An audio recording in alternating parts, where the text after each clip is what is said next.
1 ঘন্টা বয়ান করব না, কম করব। 40 মিনিট হয়তো বয়ান করব, তারপরে কিছু মসজিদের উন্নতির জন্য কথা বলবো, তারপরে আমি আপনি সকলে দোয়া সেরে কিছু খেয়ে আপন আপন ঘরে যাব ইনশাআল্লাহ। রাজি আছি ইনশাআল্লাহ, কারণ আপনাদের এলাকাতে বহুবার এসেছি, আবারও ইনশাআল্লাহ রাজি থাকলে আল্লাহ যদি রুজি লেখেন আবার আসবো, কথা অল্প হলে।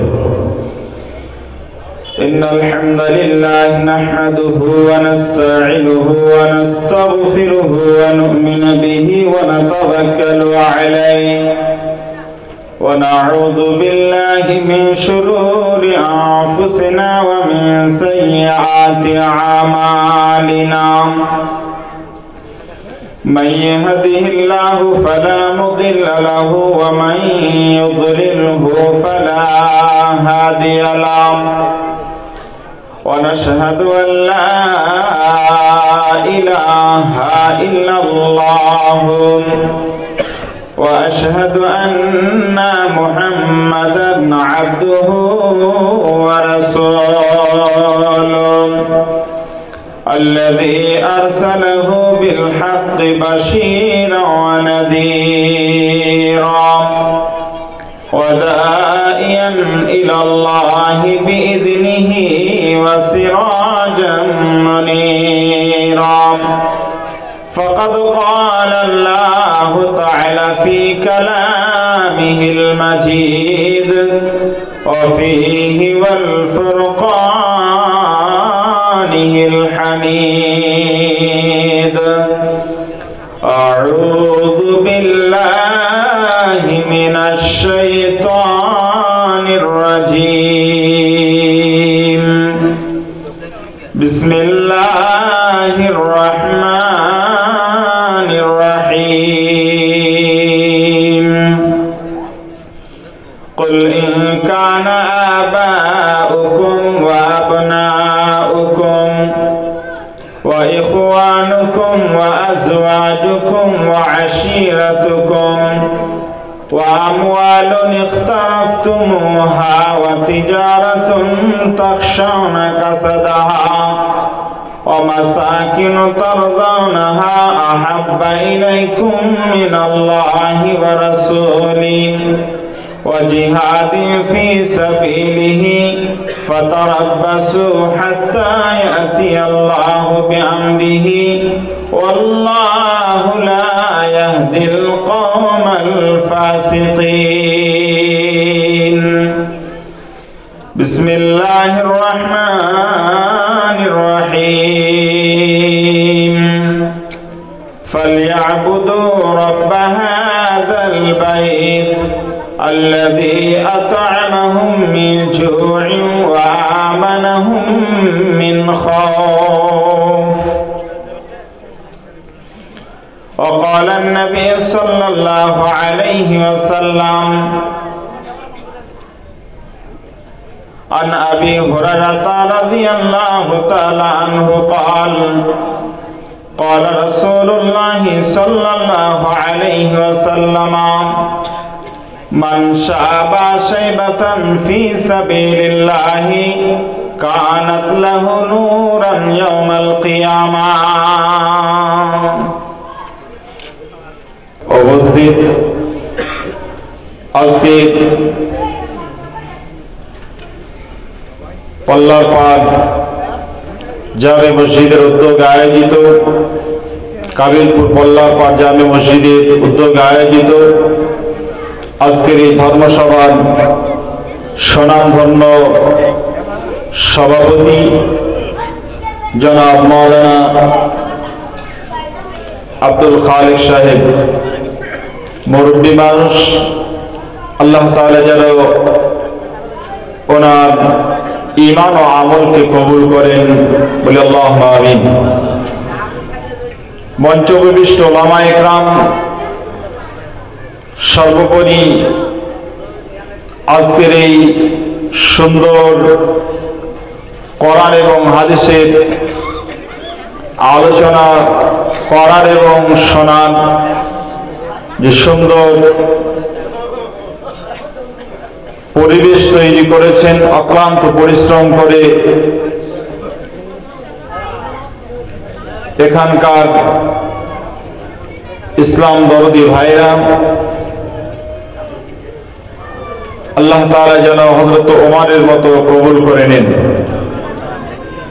সামনে বসে থাকা বিভিন্ন গ্রাম থেকে আগত ছোট বড় বয়োজ্যেষ্ঠ বয়োঘনিষ্ঠ সুধী মুসলমান শ্রোতামণ্ডলী, পর্দা আড়ালের মা এবং বোনেরা, প্রাণ প্রিয় এলাকাবাসী, সকলের জন্য শ্রেণীগতভাবে ইসলামিক অভিনন্দন। আসসালামু আলাইকুম ওয়া রাহমাতুল্লাহ।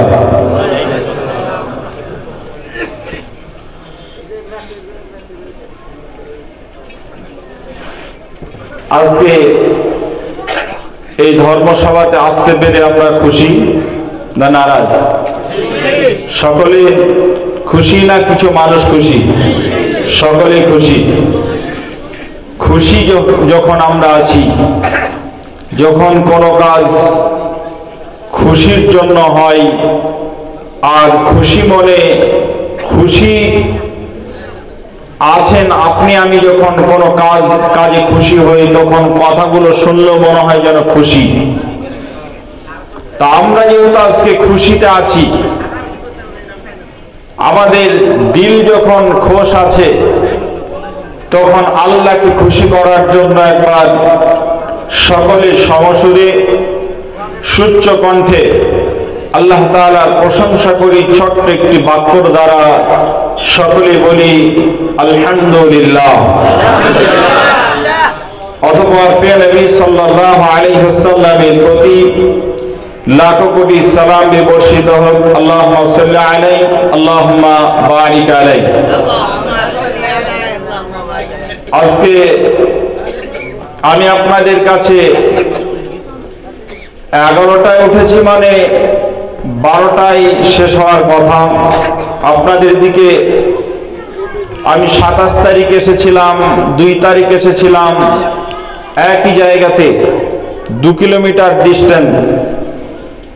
ওটা ছিল আপনাদের দরং জেলা, যোগীপাড়া আর হীরাপাড়া বলে একটা জায়গা আছে, ওখানে এসেছিলাম। আগে হীরাপাড়া, পরে যোগীপাড়া।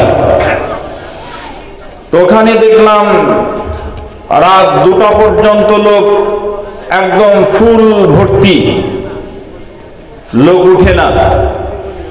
এখন আমি বক্তব্য শুরু করার আগে আপনাদের জিজ্ঞাসা করছি, এটা কোনো রাজনৈতিক সভা না কোরআন হাদিসের সভা?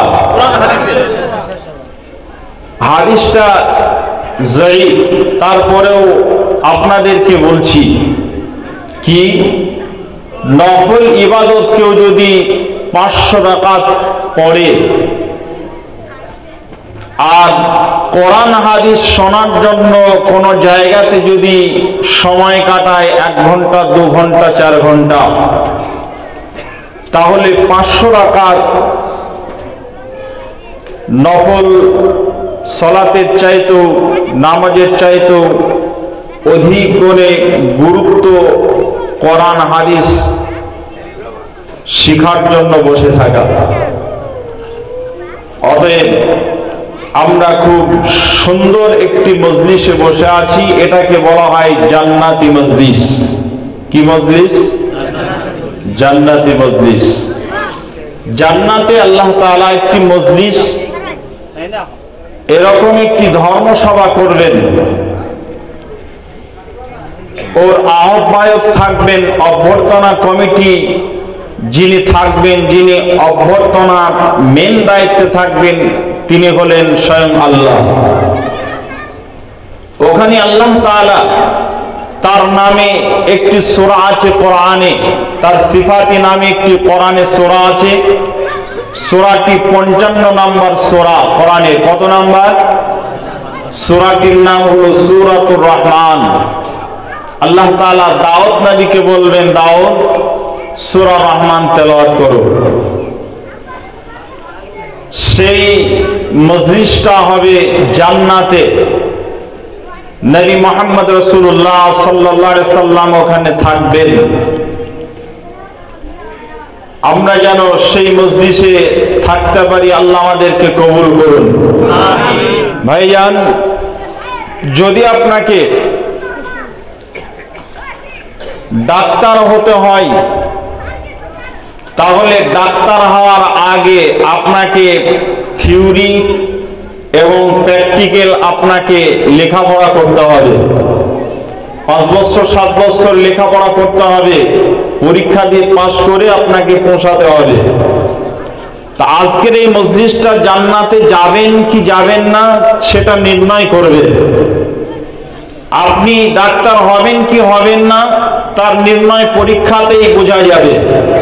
পরীক্ষার মাধ্যমেই স্ক্রুটনি হয় যে কোন ছেলেগুলো পেল চান্স আর কোন ছেলেগুলো পড়ার সুযোগ পেল না।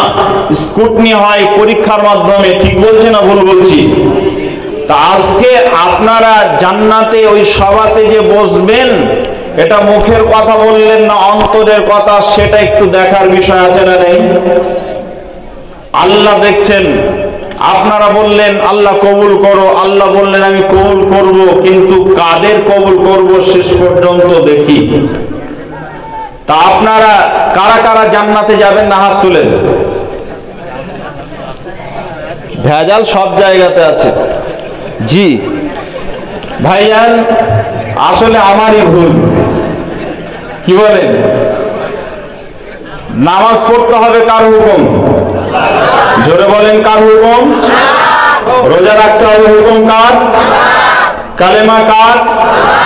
আল্লাহর হুকুম। যাকাত দিতে হবে কার হুকুম? বউ মারতে হবে কার হুকুম? ভেজাল। আসলে যুগটাই হয়ে গেছে ভেজাল, বুঝলেন কিনা? যুগ হয়ে গেছে ভেজাল। এখন সমস্যা হলো এই, আপনারা দীর্ঘক্ষণ বসে আছেন, কেউ 3 ঘন্টা, কেউ 4 ঘন্টা, কেউ 2 ঘন্টা বসেছেন, কেউ 1 ঘন্টা বসেছেন। আমার আগের যিনি বক্তা উনি তুখোড় বক্তব্য রেখে গেছেন।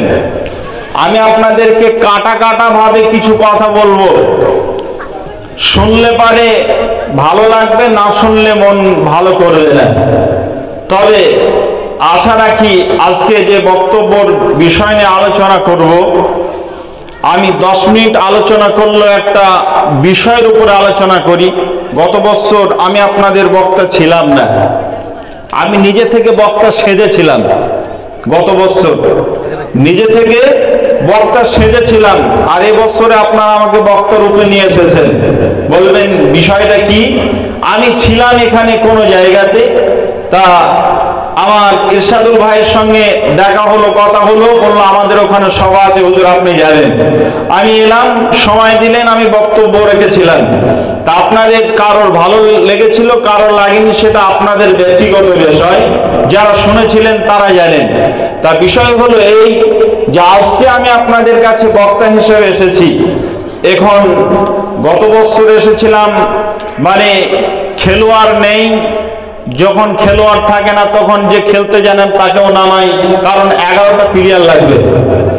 আজকে আমি প্লেয়ার হিসাবে এসেছি, এখন যদি খেলতে না পারি তাহলে দুটো জিনিস পাবো, দুটো জিনিস পাবো। শেষে বলবো, এখন বললে পরে মন খারাপ হবে আপনাদের। জি ভাই, আপনারা ধীর স্থির ভাবে শুনুন, মজা পাবেন। আজকের বিষয় নিয়ে আলোচনা করব। গত বছরের বিষয় নিয়ে আলোচনা করেছিলাম কি? সূরা ফাতিহা। সূরা ফাতিহা সামান্য তাফসীর করেছিলাম, 2.5 ঘন্টার তাফসীর আছে আমার ইন্টারনেটে, শুনবেন। আর আজকে আলোচনা করব, আমার আগের বক্তা কি বক্তব্য রেখেছে আমি ঘরে ছিলাম, শুনতে পাইনি। বক্তব্য রাখতে গেলে বিগত বক্তা কি বক্তব্য রাখছে, কোন কথাগুলো বলছে সব শুনতে হয়। সেই কথাগুলো যাতে ডবল না হয়ে যায়। আমি এমন একটা জায়গাতে ছিলাম, আমি আওয়াজ ঠিকঠাক পাচ্ছিলাম না, শুনতে স্পষ্ট পাচ্ছিলাম না, বিদায় আপনাদের কাছে যদি ডবল হয়ে যায়, আমি জানি না কি বলেছে, যদি আমার বিষয়ের সঙ্গে তার বিষয় যদি মিলে যায়, তারপরে আপনারা কেউ বলবেন হুজুর এই বিষয়টা বলেছে।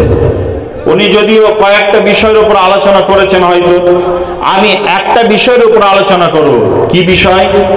বিষয় হবে এই, আজকে আপনাদেরকে জিজ্ঞাসা করছি, মুসলিম নামে একটা বডি আছে গোটা পৃথিবীতে, আছে না নেই? আছে। মুসলিম নামক বডিটা আজকে রোগে ধরেছে, রোগাক্রান্ত না ভালো আছে? রোগাক্রান্ত।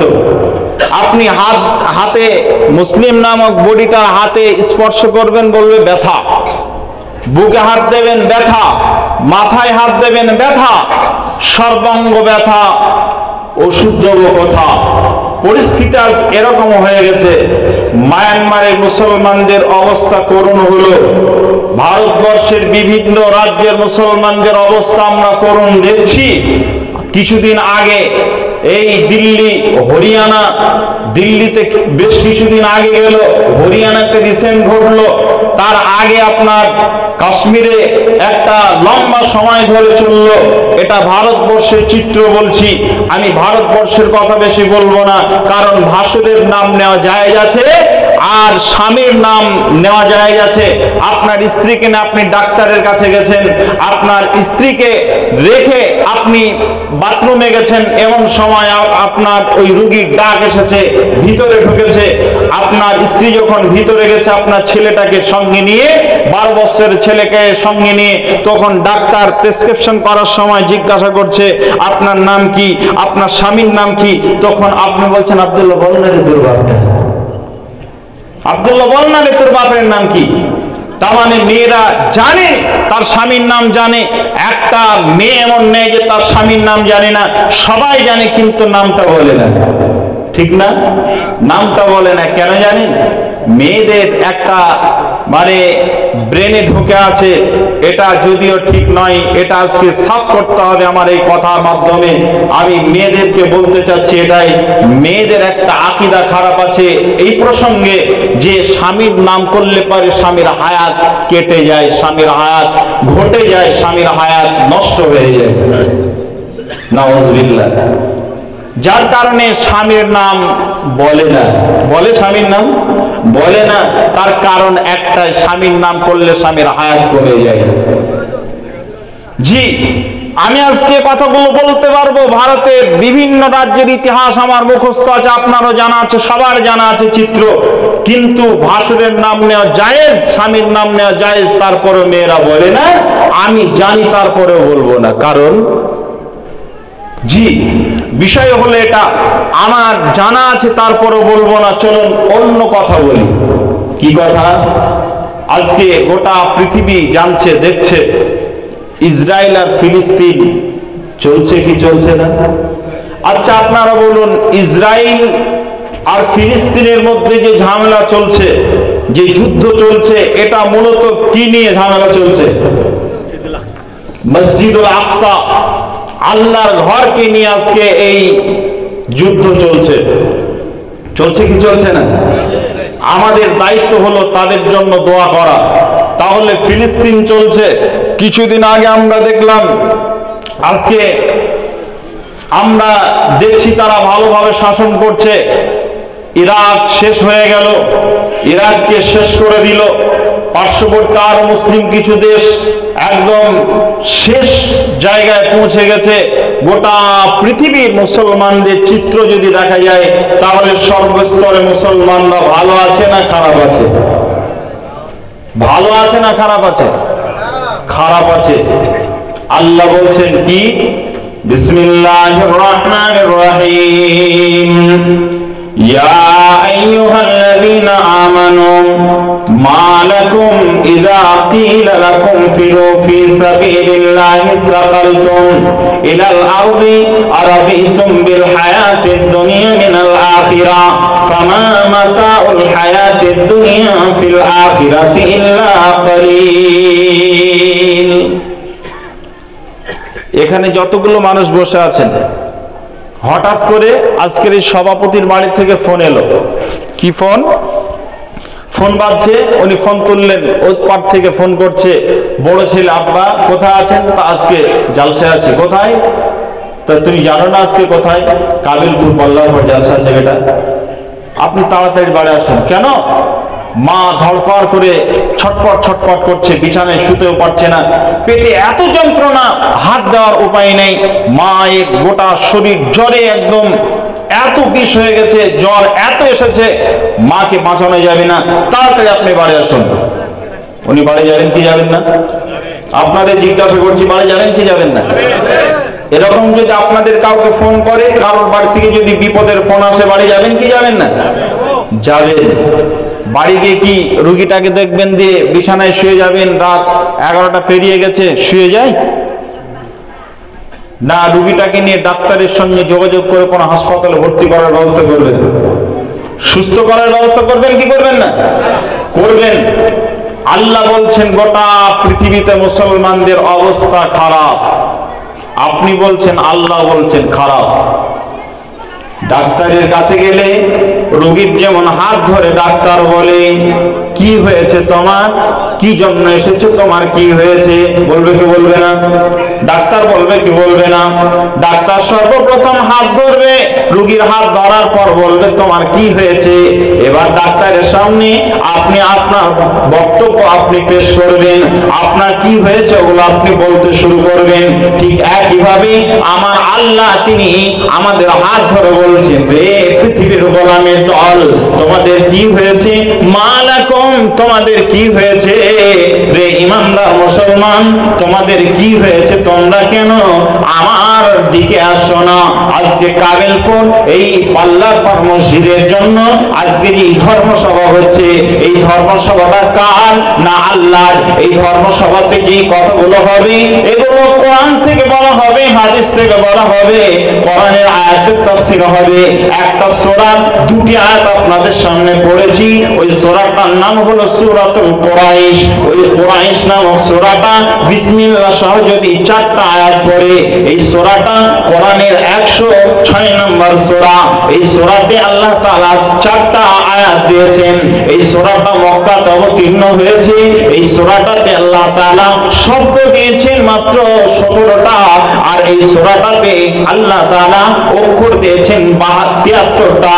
বিসমিল্লাহ সহ যদি কোন মানুষ এই সূরাটা একবার পাঠ করে, তাহলে তার আমলনামাতে আল্লাহ তাআলা নেকি লিখতে লিখতে লিখতে লিখতে আল্লাহ রাব্বুল আলামিন তার ৬৪,৪০০ তার আমলনামাতে নেকি যোগ করে দেবেন। একবার জোরে বলা যাবে কি সুবহানাল্লাহ। লাভ আছে না লস আছে? লাভ আছে। যারা উঠছেন আমি বুঝতে পারছি না কেন যে উঠছেন এনারা। জি, আপনাদের দিকে কনসার্ট হয়, গানের কনসার্ট, নায়ক নায়িকা আসে আসে? আমাদের দিকে খুব হয় এগুলো। আজকে গত 3-4 দিন আগে কলকাতা এসেছিল একজন নায়ক, বলিউডের নায়ক, তার নাম হলো সালমান খান। দেখেননি ফেসবুকে? যুবকরা দেখেছে আর যুবতীরা দেখেছে। তাকে নিয়ে পাগল গোটা কলকাতার যুবতীরা সেলফি তুলবে। সেলফি আমি বুঝতাম না আগে। কদিন আগে জালসায় গেছি, কিছু যুবক বলছে মৌলানা একটা সেলফি সেলফি। আমি বলছি সেলফি মানে কিছু বুঝতে পারছি না, কি ব্যাপার রে বাবা। আমি ভাবছি হয়তো কিছু দেবে, তখন দেখছি সেলফি মানে ছবি তোলা। হাই হাই হাই হাই, কপাল পোড়া, সেলফি তুলছে ভাইয়ান। তা এরকম অনুষ্ঠান আমাদের দিকে বহু হয়, শীতের মৌসুমে হয়। যেমন ধর্মসভা হয় শীতের সময়, ঠিক শীতের মৌসুমে ওই কনসার্টগুলো হয়। নায়করা আসে বাংলার, যেহেতু বাঙালি এই জন্য বাংলা জগতে টলিউডের নায়ক নায়িকারা আসে। কি করে এসে এত মারপিট হলো গত বছরের, আগের বছরে আমার পাশের গ্রামে, ওই 15 কিলোমিটার দূর হবে, পলসন্ডা বলে একটা গ্রাম আছে, যদিও রেকর্ডিং হচ্ছে, হক কথা বলাই ভালো, রেকর্ডিং হয় হোক। তারপরে ওই ভিতর দিয়ে যেতে হয় তো আমাকে মাদ্রাসা, এই জন্য একটা ভয়। তো ভয়ের কিছু নাই, হক কথা তো, যেটা বাস্তব ঘটেছে সেটাই বলছি। জি বাবজি, তা কি ঘটেছে? ঘটলো কি, গত বছরের আগের বছর সম্ভবত কনসার্টে ওখানে বিচিত্রা অনুষ্ঠান বলে ওরা, তো বিচিত্রা অনুষ্ঠানে নায়ক এলো, নায়িকা এলো, তাদেরকে দেখার জন্য সামনে কেউ উঠে দাঁড়িয়েছে রসে জোশে। তাদের এতটা ঈমান বেড়ে গেছে নায়ককে দেখে। আমাদের তো ঈমান বাড়ে না, আর শয়তান ঈমান বাড়িয়ে দেয়। তো এই সামনের লোকগুলো যখন দাঁড়িয়ে গেছে, পিছনের লোকগুলো তখন চেয়ার তুলে মার শুরু করেছে। এই চেয়ার দিয়ে মারতে মারতে চেয়ার তো ভেঙেছে, মাথা ফেটে একদম রক্তাক্ত হয়ে গেছে। একটা মানুষ মরণাপন্ন অবস্থায় পরে কি হয়েছে জানি। একজন গল্প করছে, 3 ভাই মিলে গেছে, খালাতো ভাই, ফুফাতো ভাই আর সে, 3 জন মিলে, মামাতো ফুফাতো ভাই মিলে 3 জন গেছে। তা 3 যুবক খুব পান খায়। আপনাদের দিকে মানুষ কিছু পান খায়, তা পান খায় মানুষ, এমন অবস্থা ওই চেয়ার ছেড়ে গেলে পারে আর চেয়ার আর পাবে না। চেয়ার ছেড়ে গেলে পারে ওই চেয়ার আর পাবে না, ওই জায়গা আর পাবে না। যার জন্য সামনের ব্যক্তিকে বলছে, ভাই তুই একটু জায়গাটা দেখ, আমি পানের পিকটা ফেলে আসি। বলছে, পানের পিক কোথায় ফেলতে যাবি? আমার পানের পিক তো ছিল, আমি তো পান খাচ্ছিলাম, আমি ফেলেছি কোথায় তোর হুঁশ নেই? এই জায়গা ছেড়ে গেলে পারে ডানা কাটা পরীকে দেখতে পাওয়া যাবে? পাওয়া যাবে না। অতএব তোর জায়গাতে তুই থাক, আমি দায়িত্ব নিতে পারবো না। তখন বলছে, ফেলবো কোথায়? বলছে, আমারটা যেখানে ফেলেছি তোরটা সেখানেই ফেল।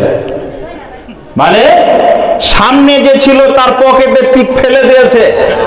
ও বলছে, পিক ফেলতে বাইরে যাবি কেন? তোর পাশে যা আছে তার পকেটে মাল ঢেলে দে, বাইরে যাওয়ার কোনো প্রয়োজন নেই।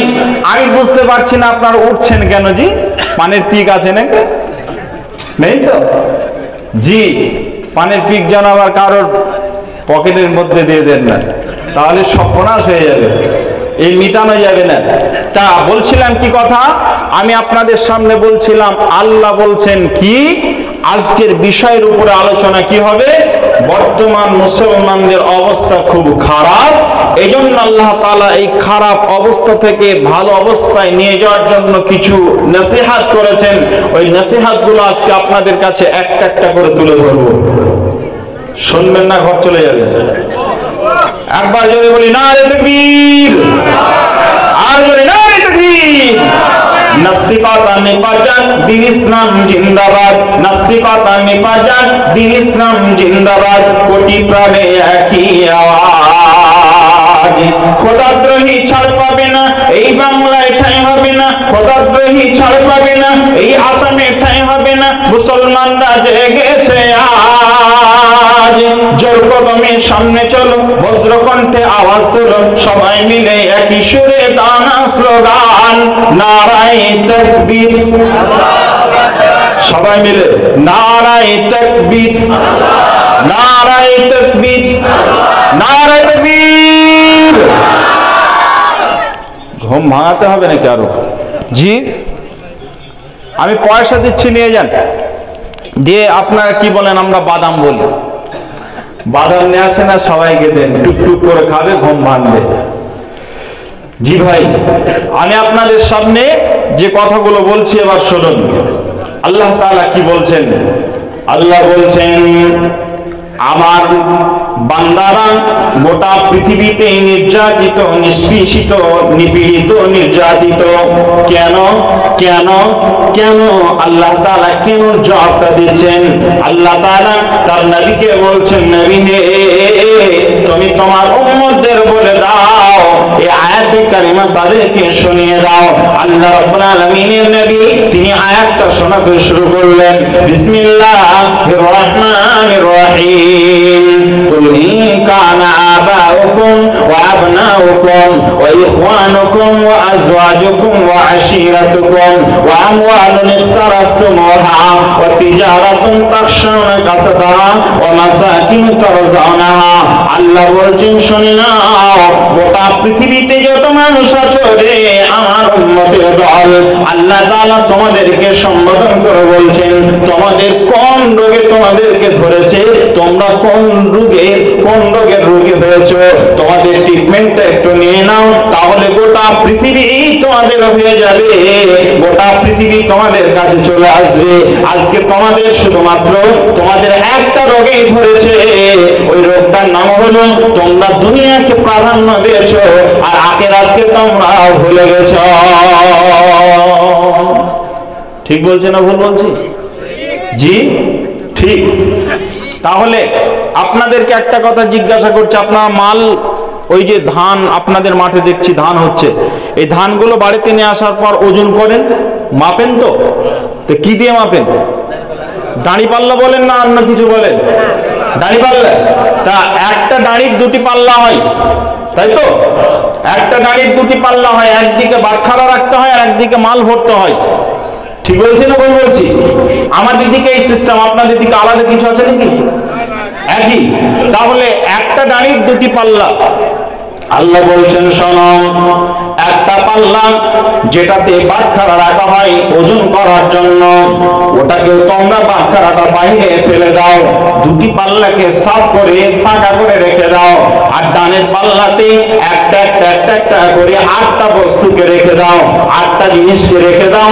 আর বামের পাল্লা যেটা ফাঁকা আছে ওটাতেও তোমরা 3টে জিনিসকে ভরে দেবে।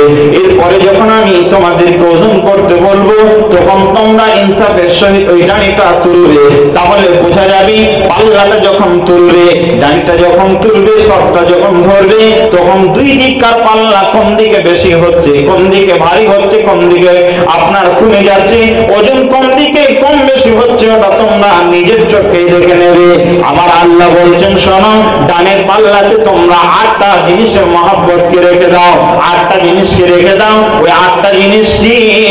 আল্লাহ বলছেন কুল ইন কানা আবাউকুম, নবী তুমি মানুষদেরকে বলে দাও যেন তারা তাদের বাপের প্রতি যে মহব্বত রয়েছে ওই বাপের প্রতি মহব্বতটা, ভালোবাসাটা তারা যেন ডানের পাল্লায় রেখে দেয়। আল্লাহ রাব্বুল আলামিন এরপরে বলেন ওয়া ইখওয়ানুকুম, আল্লাহ তাআলা বলছেন ওয়া আবনাউকুম। আর 2 নাম্বার হলো তাদের সন্তানের প্রতি, বাপ হিসাবে সন্তানের প্রতি মহব্বত রয়েছে, ওই মহব্বতটা ডানের পাল্লায় তোমরা রেখে দাও। জি, বাস্তবতা দেখবেন আমরা কতটা ভালোবাসি, সন্তান বাপকে কত ভালোবাসে, বাপ সন্তানকে কত ভালোবাসে। আমার বাড়ি হলো কলকাতা, আসলে আমার কলকাতা নয়, কলকাতা পাশে যেমন আপনাদের জেলা, এটা কি জেলা? বরপেটা জেলা। জেলা হলো বরপেটা, থানা বাক্সা, কিন্তু বরপেটা জেলা। এই বরপেটা জেলার পাশে কি আছে আপনাদের? নলবাড়ি, নলবাড়ি জেলা। তো এই পাশাপাশি যেমন আমার বাড়ি, আমার জেলা, কলকাতা জেলা এরকম পাশাপাশি। জি, এই জন্য বোঝার জন্য, সহজভাবে বুঝতে পারে এই জন্য কলকাতা লিখি।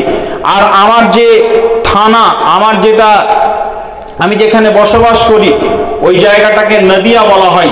আমার জেলার নাম হলো নদিয়া, আর নদিয়ার পরে হলো কলকাতা। জি, তা কলকাতার নদিয়া পাশাপাশি। তা আমার জেলার পাশের জেলার নাম হলো মুর্শিদাবাদ। আমি মিডিলে আছি, আমার পরে হলো পশ্চিম দিকে হলো, দক্ষিণ দিকে হলো কলকাতা, আর উত্তর দিকে হলো মুর্শিদাবাদ। তা মুর্শিদাবাদের একটা ঘটনা আপনাদেরকে বলছি, বাস্তব ঘটনা। 2000 সালে আমাদের দিকে বন্যা হয়েছিল, ভয়াবহ বন্যা হয়েছিল 2000 সালে। মানুষ ভাসতে যেতে দেখেছি, গরু ভাসতে যেতে দেখেছি, মানে পানির স্রোতে মানুষ, মরা মানুষ ভেসে যাচ্ছে, গরু ভেসে যাচ্ছে, হাঁস মুরগি ভেসে যাচ্ছে দেখেছি। নিজের চোখে, ছোট ছিলাম তবু দেখেছি, মনে আছে। জি, তা কিছু মানুষকে দেখা যায়, বর্তমানে আমরা হলাম 5 ভাই, আমি সহ আমরা যে উপরে আরো 2 জন ভাই আছি, আমি সহ আমরা 3 ভাই, আমরা কিন্তু সাঁতার জানি। আর আমার পরে যেটা MBBS ডাক্তার, তারপর একটা মাস্টার, এই ভাই দুটো কিন্তু সাঁতারে জানে না। এবং আমাদের বাড়িতে অন্যান্য যে ভাইগুলো আছে, ভাইয়ের ছেলে, তারাও কিন্তু সাঁতার জানে না। এক কথায় 2000 সালের পরে যাদের জন্ম হয়েছে তারা কিন্তু কেউ সাঁতার জানে না।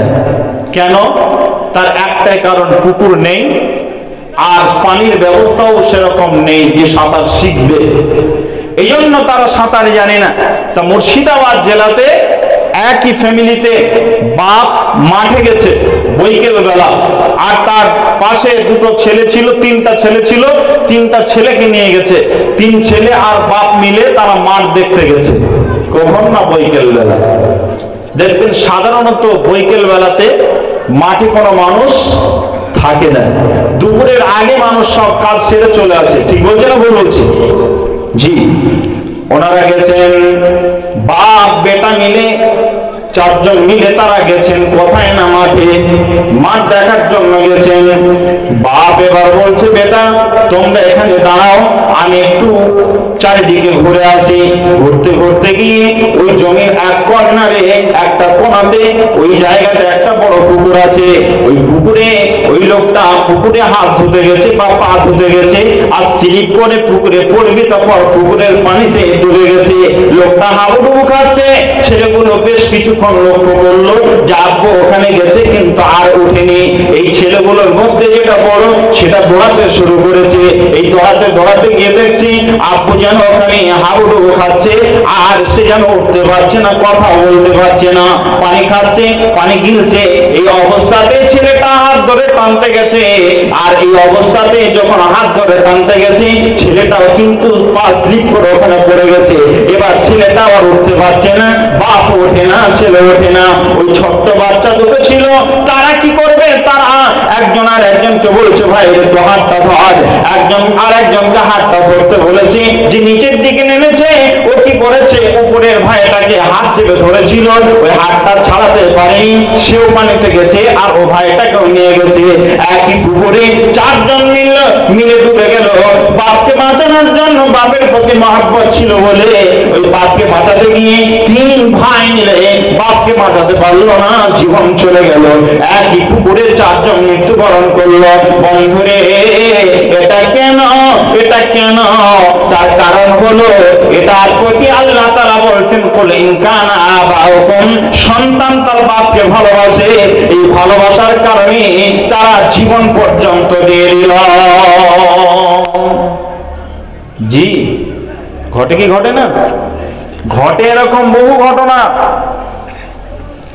আপনারা কি বলেন জানি না, নদী পার হতে গিয়ে একটা আমাদের দিকে নৌকা বলে, নৌকা, কেউ আবার লা বলে।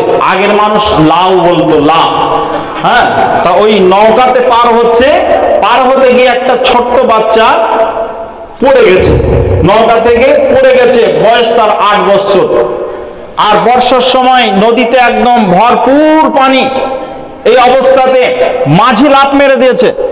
যে মাঝি নৌকাটা চালাচ্ছিল, মাঝি লাফ মেরে দিয়েছে। মাঝি যখন লাফ মেরে দিয়েছে তখন মা আর থাকতে পারেনি, মা ওই অবস্থাতে লাফ দিয়েছে। কার জন্য? ছেলের মহব্বতে মা স্থির থাকতে পারল না, মা লাফ দিয়ে দিল। আমার আল্লাহ বলছেন, এটা কেন দিয়েছে? কেন দিয়েছে? ঝাঁপ কেন দিল পানিতে? লাফ কেন দিল পানিতে? কারণ একটাই, সন্তানের প্রতি পিতার মহব্বত ছিল, মায়ের মহব্বত ছিল। এই কারণে মা দাঁড়িয়ে থাকতে পারল না ওই লাইনের উপরে, ওই আপনার নৌকার উপরে সে স্থির থাকতে পারল না। সে কাঁদছে, আর কাঁদতে কাঁদতে স্থির না থাকতে পেরে ওই নদীতে লাফ দিয়ে দিল। এবার মা বাঁচাবে না সন্তান বাঁচাবে? সন্তানকে বাঁচানোর পরে মাকে বাঁচালো। বন্ধুরা আমার, এবার মাকে বাঁচাতে যাবে, এত স্রোত, শুধুমাত্র ওই শাড়ির একটা মোড় ধরেছে, আর শাড়ি এমন ভাবে তাকে লেপটিয়ে নিয়েছে, ওই শাড়িতে তাকে ওই অবস্থাতে তুলতে গিয়ে দেখা গেল মৃত্যু হয়ে গেছে। বন্ধুরা আমার, এরকম ঘটনা ঘটে যায়। আমার আল্লাহ বলছেন, কুল ইন কানা আবাউকুম, বাপের প্রতি মহব্বত আছে বলে এগুলো হয়। অতএব বাপের প্রতি যে মহব্বতটা রয়েছে, ভালোবাসা রয়েছে, ওই ভালোবাসাটা দানের পাল্লাতে রেখে দাও। আল্লাহ তাআলা এরপরে বলছেন, ওয়া আবনাউকুম, আর সন্তানের প্রতি পিতা মাতাজি ভালোবাসা, পিতা মাতাজি সন্তানকে ভালোবাসে, ওই ভালোবাসাটা দানের পাল্লায় রেখে দাও। আমার আল্লাহ বলছেন, ওয়া ইখওয়ানুকুম, একজন ভাই আর একজন ভাইয়ের জন্য জীবন দিতে পারে। ওই জীবন দিতে পারে কেন? না তার প্রতি মহব্বত রয়েছে, ভালোবাসা আছে। এই ভাইয়ের প্রতি ভাইয়ের মহব্বত, এই ভালোবাসা, এটাও দানের পাল্লায় রেখে দাও। আমার আল্লাহ পরে বলেছেন, ওয়াজওয়াজুকুম, তোমাদের স্ত্রীর প্রতি যাদের বিবাহ হয়েছে, তোমাদের স্ত্রীর প্রতি মহব্বত রয়েছে। কেন মহব্বত রয়েছে? আমার আল্লাহ কোরআনুল কারীমের মধ্যে 30 নম্বর একটা সূরা দিয়েছেন কোরআনে। ওই সূরার নাম হলো সূরাতুর রুম। ওই সূরার 21 নম্বর আয়াত আল্লাহ তাআলা বলছেন, ওয়া মিন আয়াতিহি আন খালাকা লাকুম মিন আনফুসিকুম আজওয়াজান লিতাসকুনু ইলাইহা ওয়া জাআলা বাইনাকুম মাওয়াদ্দাতান ওয়া রাহমা। আল্লাহ তাআলা বলছেন, শোনো, পৃথিবীতে আমি সূর্য সৃষ্টি করেছি, এটা আমার একটা বড় নিদর্শন। আমি চাঁদকে সৃষ্টি করেছি, এর সে আলো দিচ্ছে, এটা একটা নিদর্শন, আমি তারা সৃষ্টি করেছি যাতে করে এই আকাশটা সুশোভিত লাগে, সুন্দর লাগে, দেখতে ভালো লাগে। এটা আমার একটা নিদর্শন। পৃথিবীতে এরকম নিদর্শন বহু দিয়েছি আমি আল্লাহ। নিদর্শনগুলোর মধ্যে একটা নিদর্শন দিয়ে দিলাম, একজন পুরুষকে ঠান্ডা করার জন্য, শান্তি দেওয়ার জন্য আমি আল্লাহ তার পাশ থেকে তাকে শান্তি দেবে, ওই জন্য একজন মহিলাকে তার স্ত্রী বানিয়ে দিলাম। আমার আল্লাহ বলছেন কেন বানালাম, কেন বানালাম? মাওয়াদ্দাতা ওয়া রাহমা, যাতে করে তাদের মহব্বতের কারণে, যাতে করে তাদের মহব্বতের কারণে পৃথিবীতে যে বড় বড় জিনা নামক, ব্যভিচার নামক যে পাপগুলো হয়, এই পাপ থেকে বাঁচানোর জন্য আমার আল্লাহ বিবাহের ব্যবস্থা করেছেন। আর স্ত্রীর প্রতি স্বামীর যে মহব্বত, স্বামীকে ভালোবাসে, এই ভালোবাসাটা সৃষ্টি করেছেন কে? না যেদিনে বিবাহ বন্ধন হয়ে যায় ওই দিনে আমার আল্লাহ বলেছেন মাওয়াদ্দাতা ওয়া রাহমা। এই ভালোবাসাটা পৃথিবীর কোন নেতা মন্ত্রী, গ্রামের মরল, গ্রামের সর্দার, আপনার ইমাম, এটা কেউ দিতে পারে না। এটা কারো দেওয়া নয়, এটা স্বয়ং দিয়েছেন কে? না আল্লাহ। আল্লাহ দেওয়া প্রদত্ত একটা মহব্বত, এটা আল্লাহ বলছেন আমি সৃষ্টি করে দিয়েছি। অতএব এই মহব্বতটা দানের পাল্লায় তোমরা রেখে দাও। কয়টা হলো? বাপের প্রতি মহব্বত, ছেলের প্রতি মহব্বত, ভাইয়ের প্রতি মহব্বত, স্ত্রীর প্রতি মহব্বত। কয়টা হলো? চারটা। আর কয়টা? আটটার মধ্যে আর কয়টা বাকি? চারটা বাকি। চলেন আর একবার গুনে নিই। আল্লাহ বলছেন ওয়া আশিরাতুকুম। আর কিসের মহব্বত? আল্লাহ রাব্বুল আলামিন বলছেন ওয়া আশিরাতুকুম। 5 নম্বরে যা মহব্বত, আত্মীয় স্বজন, বন্ধু বান্ধবের প্রতি মহব্বত আমাদের আছে না নেই? আছে। আল্লাহ বলছেন এই মহব্বতটা, এই ভালোবাসাটা দানের পাল্লাতে রেখে দাও। ওয়া আশিরাতুকুম ওয়া আমওয়ালুন ইখতারাতুমুহা। আল্লাহ রাব্বুল আলামিন বলছেন মালের প্রতি মহব্বত আছে না নেই? আছে। আমার মাল মাঠে রয়েছে কি না ধান, ওই ধানটা আমাকে বাড়ি নিয়ে আসতে হবে, ওটা নষ্ট করলে চলবে না। আমার বাড়িতে কি আছে? না আমার বাড়িতে আরো অনেক দামি দামি মাল আছে, সোনা আছে, এটা একটা মাল। আপনার বাড়িতে রূপা আছে, এটা একটা মাল। এই মালগুলোর প্রতি আমাদের মহব্বত আছে না নেই? আছে। আল্লাহ বলছেন যদি মহব্বত আছে তো ওটাকে রেখে দাও। এরপর আল্লাহ তাআলা বলছেন আমওয়ালুন ইখতারাতুমুহা ওয়া তিজারাতুন তাখশাউনা কাসাদাহা। আর একজন মানুষ ব্যবসা করে, তার ব্যবসাতে লস হতে পারে, লস যাতে না হয় সেজন্য সে সদা সর্বদা হিসাব করে, তার দিকে বেশি বেশি নজর রাখে, সময় ব্যয় করে, যাতে করে লসে রান না করে। লস করলে পরে সে আগাতে পারবে না, এই কারণে যাতে করে লস না হয়ে যায় এই জন্য বেশি বেশি সময় দেয়। এটা কেন সময় ব্যয় করে? তার ওই ব্যবসার প্রতি, তার চাকরির প্রতি তার মহব্বত আছে বলেই আমার আল্লাহ বলছেন সে সময় নষ্ট করে, সময় ব্যয় করে। আল্লাহ বলছেন এই মহব্বতটা দানের পাল্লায় রেখে দাও। ওয়া তিজারাতুন তাখশাউনা কাসাদাহা ওয়া মাসাকিনু তারজানাহা। আমি আপনি যে বাড়ি বানিয়েছি, প্রত্যেকেই আমরা যারা বসবাস করছি যে বাড়িতে, ওই বাড়ির প্রতি আমাদের একটা মহব্বত আছে না নেই? আছে। আল্লাহ বলছেন এই 8টা মালকে দানের পাল্লায় রেখে দাও। 1 নম্বর বাপের মহব্বত, 2 নম্বর সন্তান সন্ততির প্রতি মহব্বত, অর্থাৎ তোমাদের সন্তানের প্রতি মহব্বত। আর 3 নম্বরে হলো তোমাদের ভাইয়ের প্রতি মহব্বত, 4 নম্বর স্ত্রীর প্রতি মহব্বত, 5 নম্বরে মালের প্রতি মহব্বত। আর 6 নম্বরে কিসের মহব্বত? না চাকরি বাকরির মহব্বত। আল্লাহ তাআলা বলছেন এরপরে 8 নম্বরে আত্মীয় স্বজন। এরপরে আল্লাহ তাআলা বলছেন 7 নম্বরে কিসের মহব্বত? না মহব্বতটা হলো চাকরি বাকরি, ব্যবসা বাণিজ্যের মহব্বত। আর 8 নম্বরে হলো তোমাদের ওই যে ঘর বাড়ি বিল্ডিং রয়েছে এর প্রতি মহব্বত। এই 8টা জিনিসের মহব্বত তোমরা দানের পাল্লাতে রেখে দাও। এরপরে আমার আল্লাহ বলছেন শুনে নাও, আর বামের পাল্লা ফাঁকা আছে, এই বামের পাল্লাতে তোমরা যে মালটা রাখবে, এই 3টা মালের ওজন হবে 1 কুইন্টাল করে। 3টে মালের 3 কুইন্টাল। কত ওজন হবে?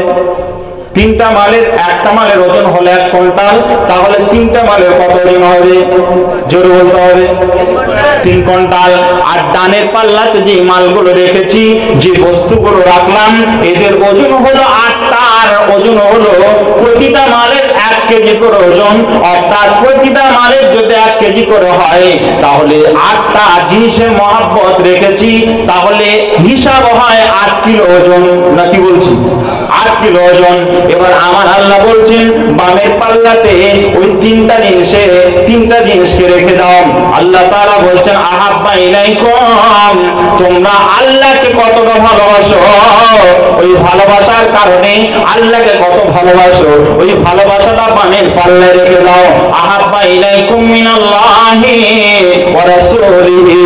আর 2 নম্বরে আল্লাহ তাআলা বলছেন 2 নম্বরে তোমরা রাসূলকে কতটা ভালোবাসো, ওই ভালোবাসাটা বামের পাল্লায় রেখে দাও। ও তিজারাতুন তাশাউনা কাসাদাহা, আমার আল্লাহ বলছেন আহাব্বা ইলাইকুম মিনাল্লাহি ওয়া রাসূলিহি ওয়া জিহাদিন ফি সাবিলিহি। আর দ্বীনকে কতটা ভালোবাসো, ওই দ্বীনের প্রতি মহব্বতটা বামের পাল্লায় রেখে দাও। আজকে আমরা দ্বীনের মহব্বত এসেছি না আসেনি? কি এসেছি না আসেনি? জোরে বলে এসেছি। পিছনের মানুষগুলো আসেনি, ওরা সিন্নি খাবে বলে এসেছে। আওয়াজ দেয় না যে? জি, আপনারা কিসের জন্য এসেছেন? দ্বীনের মহব্বত এসেছেন না আসেননি? এসেছেন। এখানে আমরা যতগুলো মানুষ বসে আছি আর যারা দাঁড়িয়ে আছি সামনে পাশে পিছনে, সমস্ত মানুষ কিন্তু মেলা যারা ঘুরছে তারা বাদে বাকি সবাই কিন্তু আমরা দ্বীনের মহব্বতে এসেছি। ঠিক? যদি আসি এখন ইনসাফের সহিত আপনারা এই ডানিটা যে পাল্লা, এটাকে আপনারা মাটি থেকে তুলেন, দেখেন 8-এর দিকে ভারী বেশি না 3-এর দিকে ভারী বেশি? জি, প্রকৃত অর্থে 3-এর দিকে নয়, 8-এর দিকে ভারী বেশি। আপনাদের এটা হলো এই বরপেটা রোড, আর পাশে হলো হাউলি মার্কেটে আপনারা অনেকে ব্যবসা করছেন, আপনি মাল ওজন করছেন, ওজনে মাল যদি কম হয়, ওজন দিতে গিয়ে যদি আপনি ফাঁকি দেন, মাল যদি পরিপূর্ণ ওজন যদি ঠিক না থাকে, তাহলে আপনারা বলুন পিঠ ঠিক থাকবে? কথা বলেন, পিঠ ঠিক থাকবে? থাকবে না। আল্লাহ বলছেন প্রকৃত ওজন হওয়ার কথা ছিল এই 3টা জিনিসের, যেগুলো একটার ওজন হলো 1 কুইন্টাল, তাহলে 3টার ওজন 3 কুইন্টাল, এদিকে 8 কিলো। 8 কিলোর ওজন যদি বেশি হয়ে যায়, তাহলে জানতে হবে এরা মাপজুপ, এদের দাঁড়ি ঠিক নেই, এদের মাল ঠিক নেই, এরা ঠিক ওজন দিচ্ছে না, এদের সবটাই গোলমাল আছে। আল্লাহ বলছেন যদি এটা বাজারে কেউ করে, কোন মাল দিতে গিয়ে যদি তাদের যেটা প্রকৃত ওজন ছিল সে ওজনটা যদি ঘটে যায়, আর সেটাই যদি বেশি দেখায় মানুষকে, এটা যদি সে জেনে যায়, তার অবস্থা যেমন খারাপ হয়ে যায়, আমার আল্লাহ ঠিক ওই কথাটাই বলছেন কি ফাতারাব্বাসু, অপেক্ষা করো রে বান্দা। 8টার দিকে তোমার উলঝান আছে, তোমার মনে মহব্বতটা বেশি আছে 8টা জিনিসের প্রতি, বাপের প্রতি, সন্তানের প্রতি, ভাইয়ের প্রতি, স্ত্রীর প্রতি, ব্যবসার প্রতি, মালের প্রতি, আর আত্মীয় স্বজনের প্রতি, আর তোমাদের এই জমি জায়গা আর বাড়ি ঘরের প্রতি। এই 8টা জিনিসের প্রতি মহব্বত বেড়ে গেছে বলে আজকে মুসলমান সব জায়গাতে নির্যাতিত, নিষ্পেষিত, সব জায়গায় মার খাচ্ছে, লাঞ্ছিত, অপমানিত হচ্ছে। যেমন মার্কেটে আপনার ওজন যদি এমন হয়ে যায়, যার ওজন সে করে গেছে, ওজন জানে, যে মাল নিচ্ছে সে জানে যে আমার এই মালটা 1 কুইন্টালের মাল, আর আপনি যখন দিতে যাচ্ছেন তখন যদি 1 মণ করে দেন, তাহলে অবস্থা যেমন আপনার হবে, ঠিক আল্লাহ ওই কথাটাই বলছেন আহাব্বা ইলাইকুম মিনাল্লাহি ওয়া রাসূলিহি ওয়া জিহাদিন ফি সাবিলিহি ফাতারাব্বাসু। আল্লাহ বলছেন অপেক্ষা করো হাত্তা ইয়াতি আল্লাহু বিআমরিহি, আমার হুকুম আসা পর্যন্ত তোমরা অপেক্ষা করো, যাতে করে তোমাদেরকে এই নির্যাতিত হতে হয়। এই নির্যাতিত হওয়ার একটাই কারণ, তোমরা আজকে দুনিয়া পেয়ে ভুলে গেছো আল্লাহ এবং তার রাসূলকে, তোমরা ভুলে গেছো। আমার আল্লাহ বলছেন বিসমিল্লাহির রহমানির রহমানির রহিম। বিসমিল্লাহির রহমানির রহিম বলে বিশ্বনবী সাল্লাল্লাহু আলাইহি ওয়াসাল্লাম একদা সাহাবীদেরকে নিয়ে তিনি একটা মজলিসে আলোচনা করছিলেন। সেখানে বসেছিলেন কে? না হযরত ওমর ফারুক। কে বসেছিলেন? না হযরত আবু বকর সিদ্দিক। কে বসেছিলেন? না হযরত ওসমান গনি। কে বসেছিলেন? না হযরত আলী। এরকম জুবায়ের, এরকম বিখ্যাত বিখ্যাত সাহাবীরা বসে আছেন। এমন সময় বিশ্বনবী বললেন, রে আমার সাহাবীরা, তোমরা কে আছো যে আমাকে তোমরা মহব্বত করো, আমাকে ভালোবাসো? তোমাদের ঈমান কার কতটা হয়েছে? ইয়া আইয়ুহাল্লাযীনা আমানু ঈমানা, হে ঈমানদারেরা তোমরা ঈমান নিয়ে এসো। আল্লাহর নবী বললেন, রে আমার সাহাবীরা, তোমরা তোমাদের ঈমান কতটা মজবুত আছে, তোমাদের ঈমান কতটা মজবুত আছে, কতটা শক্ত আছে, ঈমানের বহর কতটা রয়েছে, ওটা আমাকে একবার দেখিয়ে দাও। সাহাবীদের মধ্য থেকে হযরত ওমর ফারুক রাদিয়াল্লাহু তাআলা বললেন, ইয়া রাসূলুল্লাহ, আপনাকে আমার জীবনের চাইতে বেশি ভালোবাসি। আল্লাহর নবীর সামনে হযরত আবু বকর বললেন, ইয়া রাসূলুল্লাহ, আমি আপনাকে আমার জীবনের চাইতে বেশি ভালোবাসি। এক একজন সাহাবী এক এক রকম করে বললেন।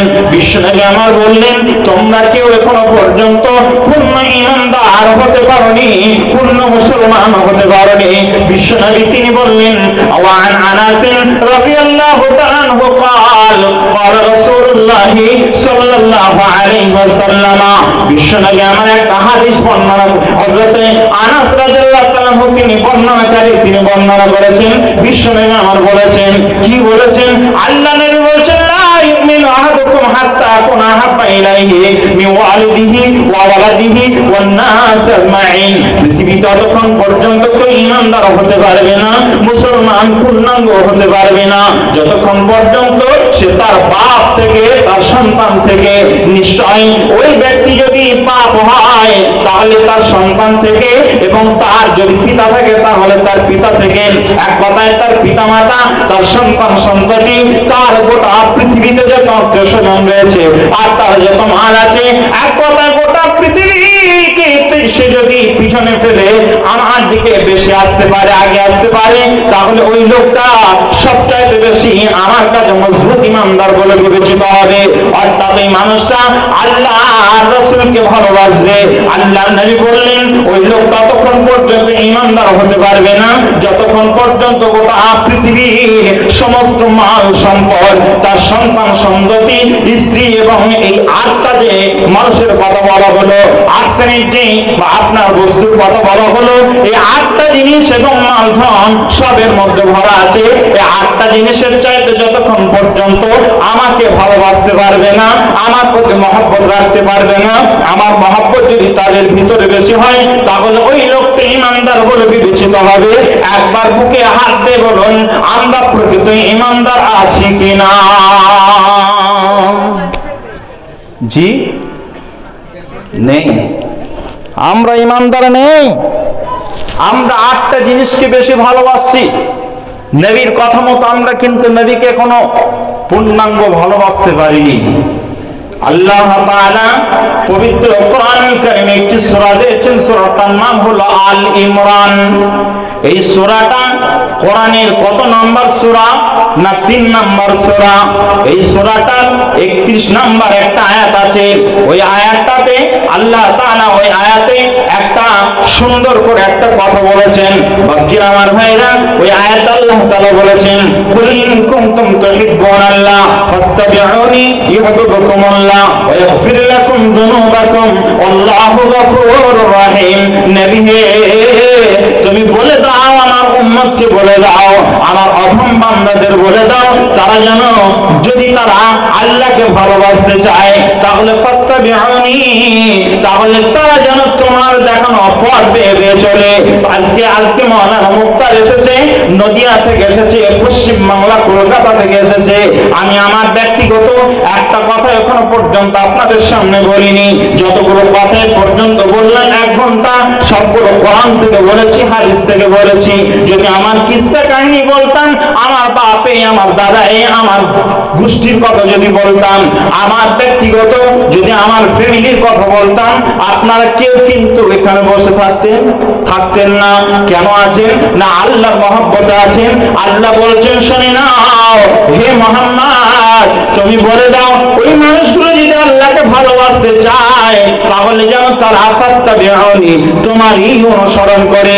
বিহুকুমুল্লাহ, যদি তারা তোমার অনুসরণ করতে পারে, যখনই করবে তখন থেকে আল্লাহ তাদেরকে ভালোবাসতে শুরু করে দেবে। আর আল্লাহর ভালোবাসা যদি তারা পেয়ে যায় তাহলে তাদের লাভ কি হবে? না, লাভ তাদের দুটি হবে। একটা হবে তাদের জীবনের গুনাহগুলো মাফ হয়ে যাবে, আর আল্লাহ তাদের প্রতি রহম করবে। জি ভাই, আমাদের ঈমান নেই, আমাদের ঈমান আজকে দুর্বল হয়ে গেছে। হয়েছে না হয়নি? কেন? আল্লাহ বলছেন আল্লাহু আলা কুল্লি শাইইন কাদির। ওই আল্লাহ হলেন সবচাইতে মহান, কুদরতওয়ালা, শক্তিওয়ালা।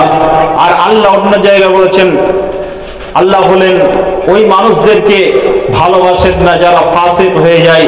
ফাসিক কাদের বলা হয়? যারা এই আল্লাহ তাআলা এবং তার রাসূল এবং দ্বীনের প্রতি মহব্বত থাকার কথা কিন্তু থাকলো না। কাদের প্রতি মহব্বত বেড়ে গেল? না, ওই ৮ শ্রেণীর মানুষের প্রতি মহব্বত বেড়ে গেল। এক কথা দুনিয়ার প্রতি মহব্বত বেড়ে গেল। এই কারণে আল্লাহ তাআলা বলছেন, আমি আল্লাহ তোমাদেরকে সুসংবাদ দিয়ে দিচ্ছি।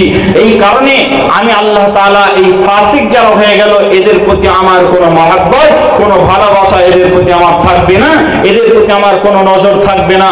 এখন আপনাদেরকে জিজ্ঞাসা করছি, আমরা মার খাচ্ছি কেন? মার খাচ্ছি কেন? একটা কথা বললাম যে আমরা আল্লাহর বান্দা প্রকৃত নেই, এই জন্য আমরা মার খাচ্ছি। ২ নম্বর কারণ আছে, ৩ নম্বর কারণ আছে, অনেকগুলো কারণ বলা যাবে পয়েন্ট আকারে। আপনাকে আমি 10টা শোনাবো, কিন্তু একটা পয়েন্ট বললাম।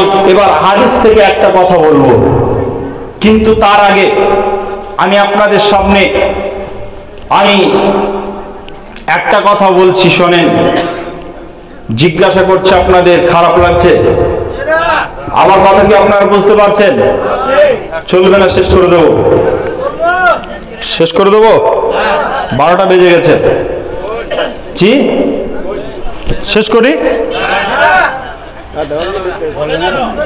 বলবো? শোনেন, বলতে পারি, কিন্তু আমার একটা শর্ত আছে। শর্ত দেব? জি, শর্ত আছে এই, আপনি যে কোনো কাজে যাবেন, প্রত্যেকটা কাজের কিন্তু শর্ত থাকে। থাকে কি থাকে না? আপনি নামাজি, আপনার নামাজ পড়তে যাবেন, একজন নামাজি, প্রকৃত নামাজি, আল্লাহর কাছে কবুলিয়াত নামাজ যদি আপনি নামাজি হতে চান, আপনার 10টা শর্ত আছে। আছে না নেই? আছে। আপনার একা একা ভালো লাগছে না, বিবাহ করবেন, বিবাহ করতে যাবেন, 2টি শর্ত আছে। 2টি শর্ত আছে। আপনার রমজানের সিয়াম রাখবেন, সেখানে আপনাকে 2টি শর্ত মানতে হবে। প্রত্যেকটা জায়গাতে শর্ত আছে। আপনার এলাকাতে কাউকে আপনি প্রতিনিধি বানাবেন, আপনি প্রতিনিধি যখন বানাবেন তখন শর্ত দেবেন কি দেবেন না? দেবেন। প্রতিটা কাজ মানুষ বিনা স্বার্থে করে না, প্রতিটা মানুষ স্বার্থ ছাড়া কাজ করে না। আমি আজকে এখানে এসেছি আপনাদের কাছে, আপনারা শুনবেন, আমি শোনাবো। আমার সেদিনে প্রায় 3 ঘন্টা বক্তব্য রেখেছিলাম আপনাদের আসামে, কিন্তু আমি আজকে অত কথা বলবো না, খুব বেশি তো বেশি আর কিছুক্ষণ কথা বলবো। কিন্তু আমার একটা শর্ত আছে। আপনারা কোন মজলিসে বসে আছেন? প্রথমে বলেছি, কোথায় বসে আছেন? জান্নাতে বসে আছেন। কোরআনের আয়াত আছে, আপনারা যে জান্নাতে মজলিসে বসে আছেন, এ ব্যাপারে কোরআনের আয়াত আছে। এই বিষয়ে বলতে গেলে আবার 8 ঘন্টা খেয়ে নেবে, এই জন্য আমি বলছি না। কোরআনের আয়াত আছে, সূরা হামিম সাজদাতে আল্লাহ তাআলা বলেছেন যে আজকের এই মজলিসটা হলো কোরআনী মজলিস। এই মজলিসটা হলো জান্নাতি মজলিস।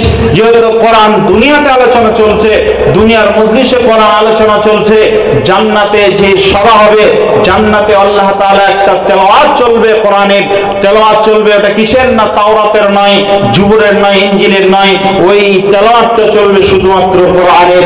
অতএব আমরা কোরআনের খাদেম হিসাবে এখানে আছি, আমরা কোরআনের খেদমত করছি। যতক্ষণ বসে থাকবো ততক্ষণ কোরআনের খেদমতেই থাকবো। এখন যদি আপনারা থাকেন তাহলে আমি বলবো। আর আপনাদেরকে একটা কথা বলি, জিহাদের ময়দান থেকে কিছু মানুষ পালিয়ে গিয়েছিল না যায়নি?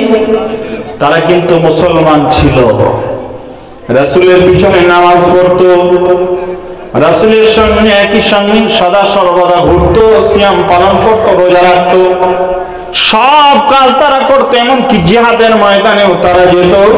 কিন্তু জিহাদের ময়দানে গিয়ে যখন যুদ্ধ শুরু হতো তখন পিছনে ফিরে পালিয়ে আসতো। তারা জিহাদের ময়দানে তারা থাকতো না। ওদের ব্যাপারে আল্লাহ তাআলা একটা সূরা দিলেন, ওই সূরাটার নাম হলো সূরাতুল মুনাফিকুন। মুনাফিকদের নামে আল্লাহ তাআলা সূরা দিলেন, কোন কোন গুণ থাকলে পারে, কোন কোন বৈশিষ্ট্য থাকলে পারে মুনাফিক হওয়া যায়। ঠিক একইভাবে আল্লাহ তাআলা কোন কোন গুণ থাকলে পারে জান্নাতে যাওয়া যাবে, মুমিন হওয়া যাবে। এই মুমিনদের নামে আল্লাহ তাআলা সূরা দিয়েছেন না দেননি? সূরাতুল মুমিনুন নামে সূরা আছে না নেই? কোরআনে আছে। বন্ধুরে, আমি আপনাদের সামনে শুধুমাত্র বলতে চাই, একজন মানুষ মুমিন হওয়ার জন্য যেমন শর্ত আছে, মুনাফিক হওয়ার জন্য মূলত তিনটা শর্ত আছে। কয়টা? একজন মানুষকে মুনাফিক বুঝবেন কিভাবে? না তিনটা জিনিস দেখে। এক নম্বর হলো কথা যখন বলবে সে কথা ঠিক রাখবে না। কথা দিয়েছে আপনাকে কিন্তু কথা সে ঠিক রাখলো না।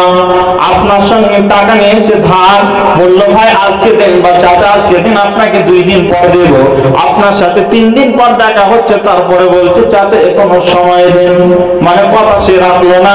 আর সে আগে গিয়েও আপনার সঙ্গে দেখাও করলো না। এই মানুষটার নাম হলো মুনাফিক। সে কথা দেবে কিন্তু কথা রাখবে না। এটা 1 নম্বর মুনাফিকের বৈশিষ্ট্য। 2 নম্বর হলো যেখানে কোরআনের মজলিস চলবে সেখান থেকে সে পিছনে পালিয়ে যাবে, কোরআন তার ভালো লাগবে না। এটা হলো তার 3 নম্বর বৈশিষ্ট্য। ইসলাম ভালো লাগবে না। এটা কার বৈশিষ্ট্য? না মুনাফিকের বৈশিষ্ট্য। কার? মুনাফিকের বৈশিষ্ট্য।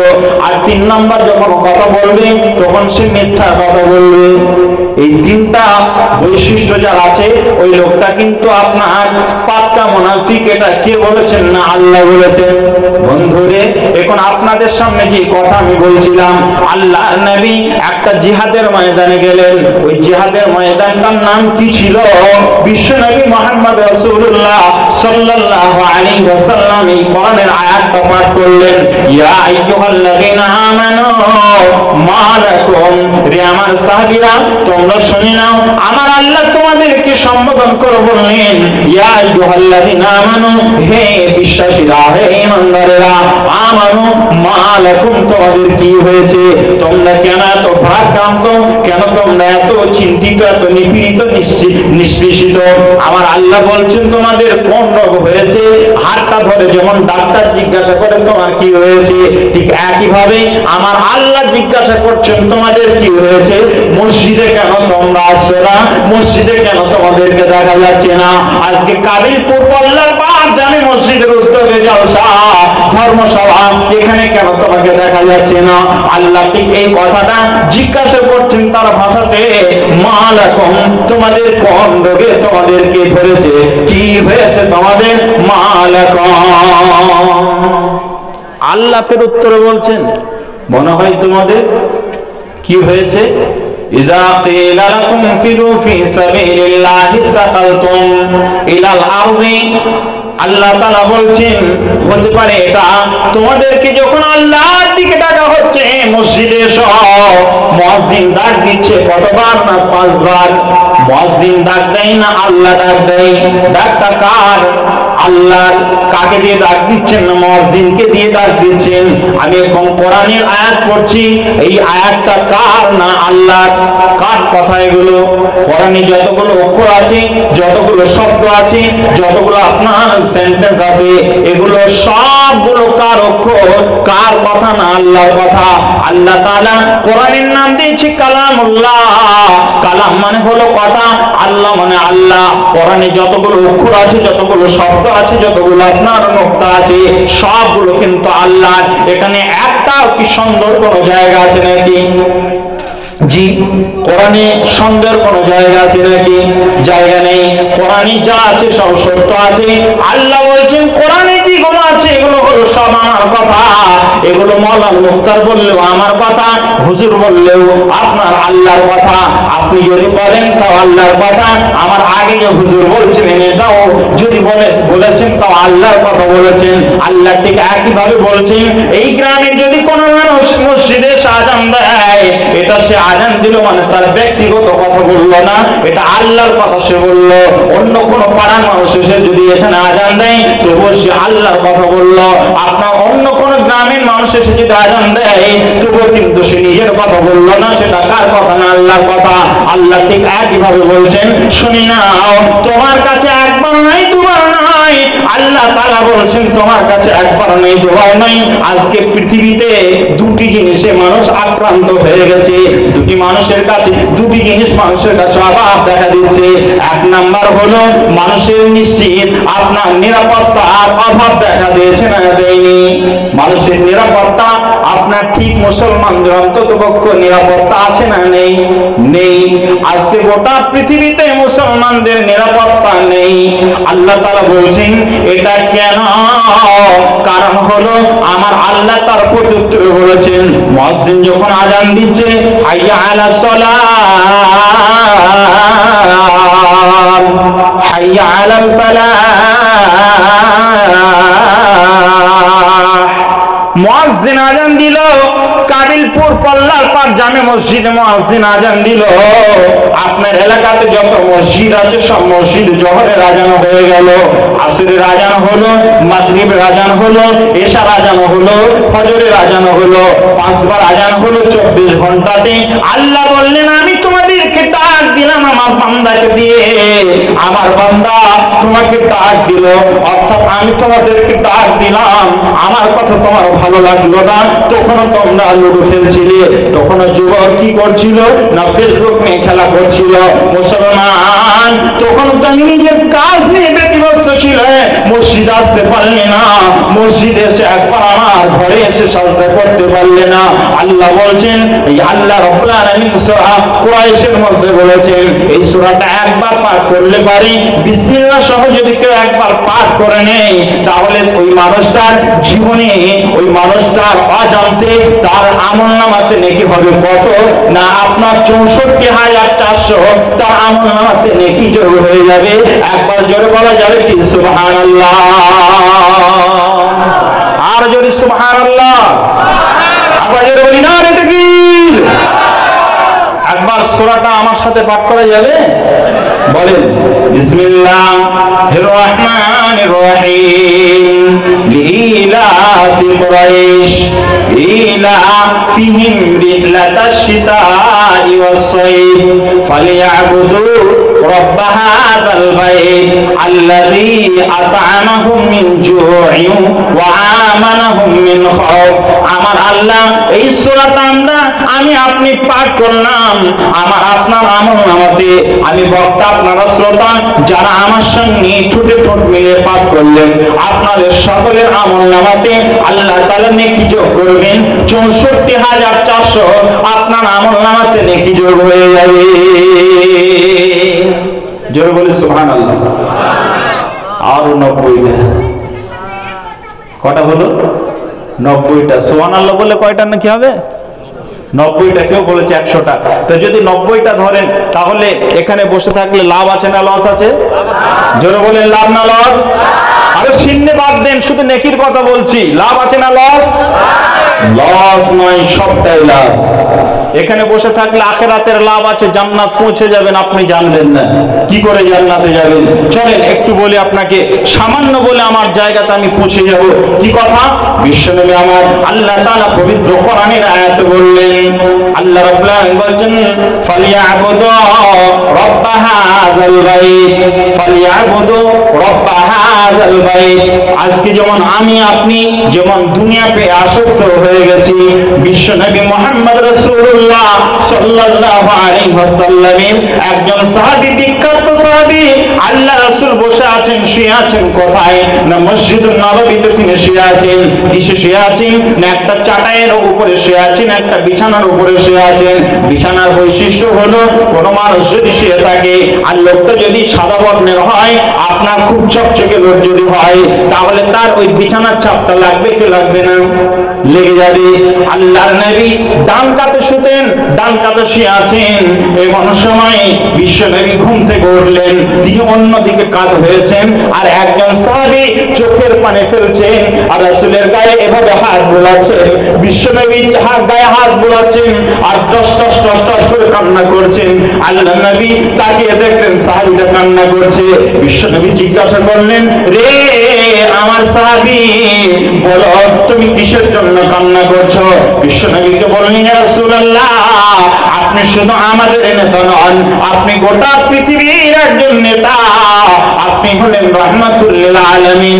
অতএব নবী গো, আপনি যদি একবার হুকুম দেন, আমি আপনার জন্য একটা নরম বিছানা তৈরি করে রাখি, আপনার জন্য একটা নরম বিছানা তৈরি করে নিই। বিশ্বনবী আমার ওই সাহাবীর দিকে তাকালেন আর চোখের পানিটা মুছে দিলেন আর বললেন, সাহাবী রে, আমার জন্য দুনিয়া নয়, কোন মুমিনের জন্য দুনিয়া নয়। আমি দুনিয়াতে ঠিক অতটাই সময় নিয়ে এসেছি, অতটা সময় আমি থাকবো। একজন মানুষ একজন পথে হাঁটতে হাঁটতে আসছে, কোন জায়গায় ছায়া নেই, প্রখর রোদ, এমন রোদে লোকটা আসছে, প্রখর রোদ। কোন সময়? না রোদের সময়। ওই সময়টা কোন সময়? না চৈত বৈশাখের সময়। প্রখর রোদে লোকটা আসছে, অনেক দূর থেকে আসছে। লোকটা রোদের তাপে, উপরে তার ছায়া নেই, কোনো ছাতা নেই, কোনো তার মাথাতে কোনো কিছুই নেই। এই অবস্থায় লোকটা যখন আসছে, খালি গায়ে আসছে, আস্তে আস্তে আস্তে আস্তে লোকটা যখন দেখলো একটা গাছ, ওই গাছের কাছে আসলো আর আসার পর গাছের নিচে একটু বসলো, কিছুক্ষণ বিশ্রাম নিল। আর বিশ্রাম নেওয়ার পর আবার ওই গাছের ছায়া ছেড়ে তার গন্তব্যের দিকে যেতে শুরু করলো। যদি পানি পেয়ে যায় গাছের কাছে, সে পানি খেলো, কিছু সময় বিশ্রাম নিল, আবার সে চলতে শুরু করলো, তার গন্তব্যের দিকে যেতে শুরু করলো। আল্লাহর নবী বলছেন, দুনিয়াতে কোনো মুমিনের জন্য, দুনিয়াটা কোনো মুমিনের জন্য ওই প্রতীকের গাছের নিচে ছায় বসে থাকার মতো। অতএব যে মুমিন হবে তার কাছে দুনিয়াটা ওই প্রতীকের গাছের ছায়ার নিচে বসে থাকার মতো হবে। দুনিয়াটা সে প্রাধান্য দেবে না। প্রতীক যেমন গাছের ছায়াতে দীর্ঘক্ষণ বসে থাকলো না, গাছের ছায়া ছেড়ে দিয়ে যেমন চলে গেল, একজন মুসলমান, একজন মুমিন, সে কোনোদিন দুনিয়া পেয়ে সব কিছু ভুলে যাবে না, আল্লাহকে ভুলে যাবে না, মসজিদে আজান হবে ভুলবে না। আমার আল্লাহ বলছেন, ফালিয়াবুদু রাব্ব হাযাল বাইত। আল্লাহ তাআলা তার আগে দুটো আয়াত দিয়েছেন। কুরাইশদের কিছু মানুষ, তারা যেমন দুনিয়াতে তারা দুটি সময় বেছে নিয়েছিল, একটা গ্রীষ্মের সময় আর একটা শীতের সময়। এই দুটি সময়কে তারা বেছে নিয়েছিল, তারা আল্লাহকে ভুলে যাচ্ছিল। ওই সময় আল্লাহ তাআলা বলছেন, তাদের অবস্থা যেমন হয়েছিল, তারা দুনিয়া পেয়ে, ব্যবসা বাণিজ্য পেয়ে যেমন তারা আসক্ত হয়ে গিয়েছিল। মানুষ রে, মুমিন রে, শুনে না, তোমাদেরকে ওই ভুলটা করলে হবে না। মুয়াজ্জিন আযান দেবে, মসজিদে যখন হাইয়া আলাস সালাহ বলে আযান ধরাবে, এটা আল্লাহর ডাক মনে করে তোমাকে মসজিদে চলে আসতে হবে। যদি চলে আসতে পারো, আল্লাহ তাআলা বলছেন, আল্লাযী আত'আমাহুম মিন জু'ইন ওয়া আমানাহুম মিন খাউফ। আল্লাহ তাআলা বলছেন, এই ঘরে তোমরা ইবাদত করো। আল্লাহ তাআলা বলছেন, এই ঘরের মালিকের তোমরা ইবাদত করো, তাহলে তোমরা কি পাবে? নগদানগদি দুটি জিনিস পেয়ে যাবে।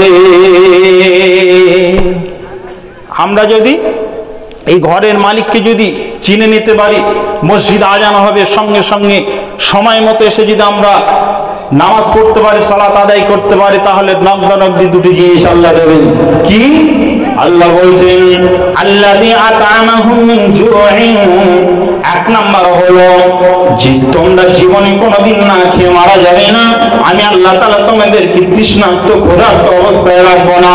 আর দুই নাম্বারে তোমাদের দিকে কেউ আঙুল তুলে ভয় দেখাতে পারবে না, চোখ গরম করতে পারবে না, তোমাদের বিরুদ্ধে কেউ আইন জারি করতে সাহস পাবে না। আপনাদের রাজ্যের নাম কি জি? কি? আসাম। আসামে কবে এনআরসি আইন পাস হলো? ক বছর আগে? পানিটা খাওয়া যাবে তো? হ্যাঁ, কয় সালে? 19-এ না? 19-এ। আপনারা শান্তিতে ছিলেন না অশান্তিতে ছিলেন? অশান্তি ছিলেন। এই আইনটা পাস করলে কেন?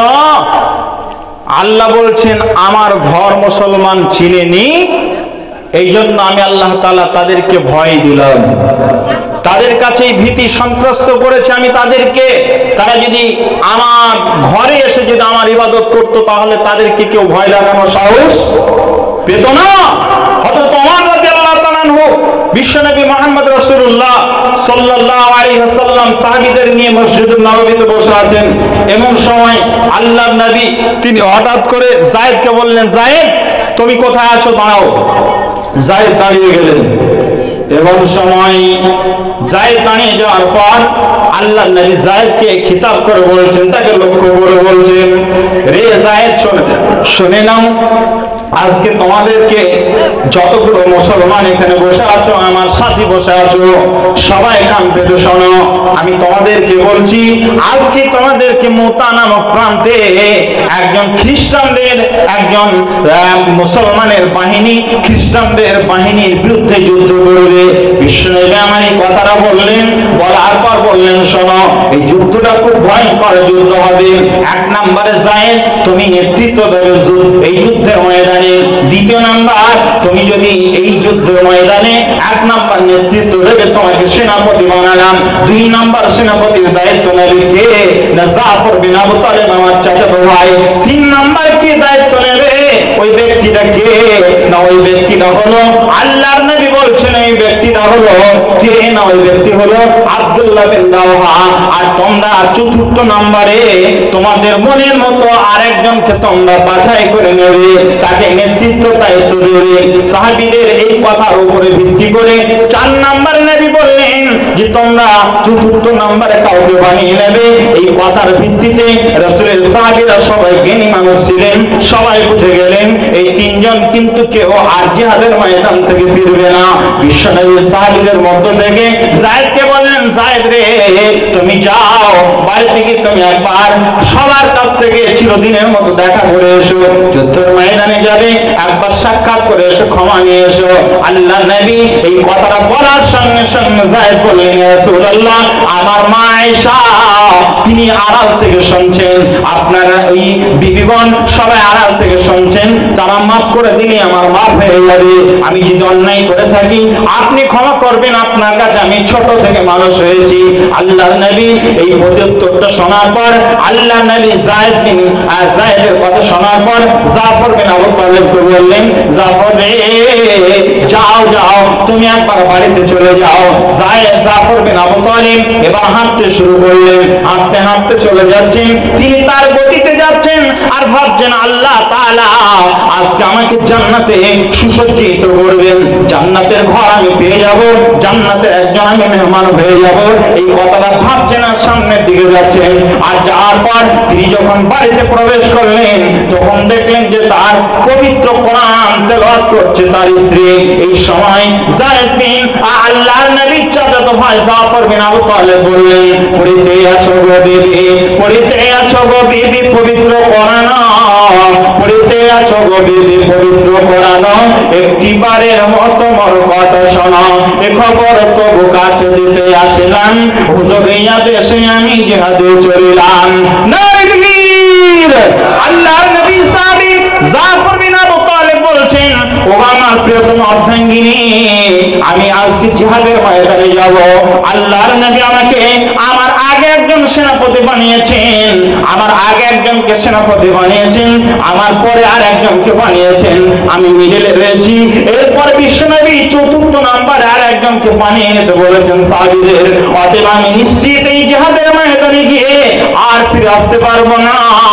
তোমার স্বামীকে তুমি দেখে নাও, আজকে জীবিত দেখছো, 2 ঘন্টা 4 ঘন্টা পর তোমার কাছে খবর আসবে তোমার স্বামী আর পৃথিবীতে নেই।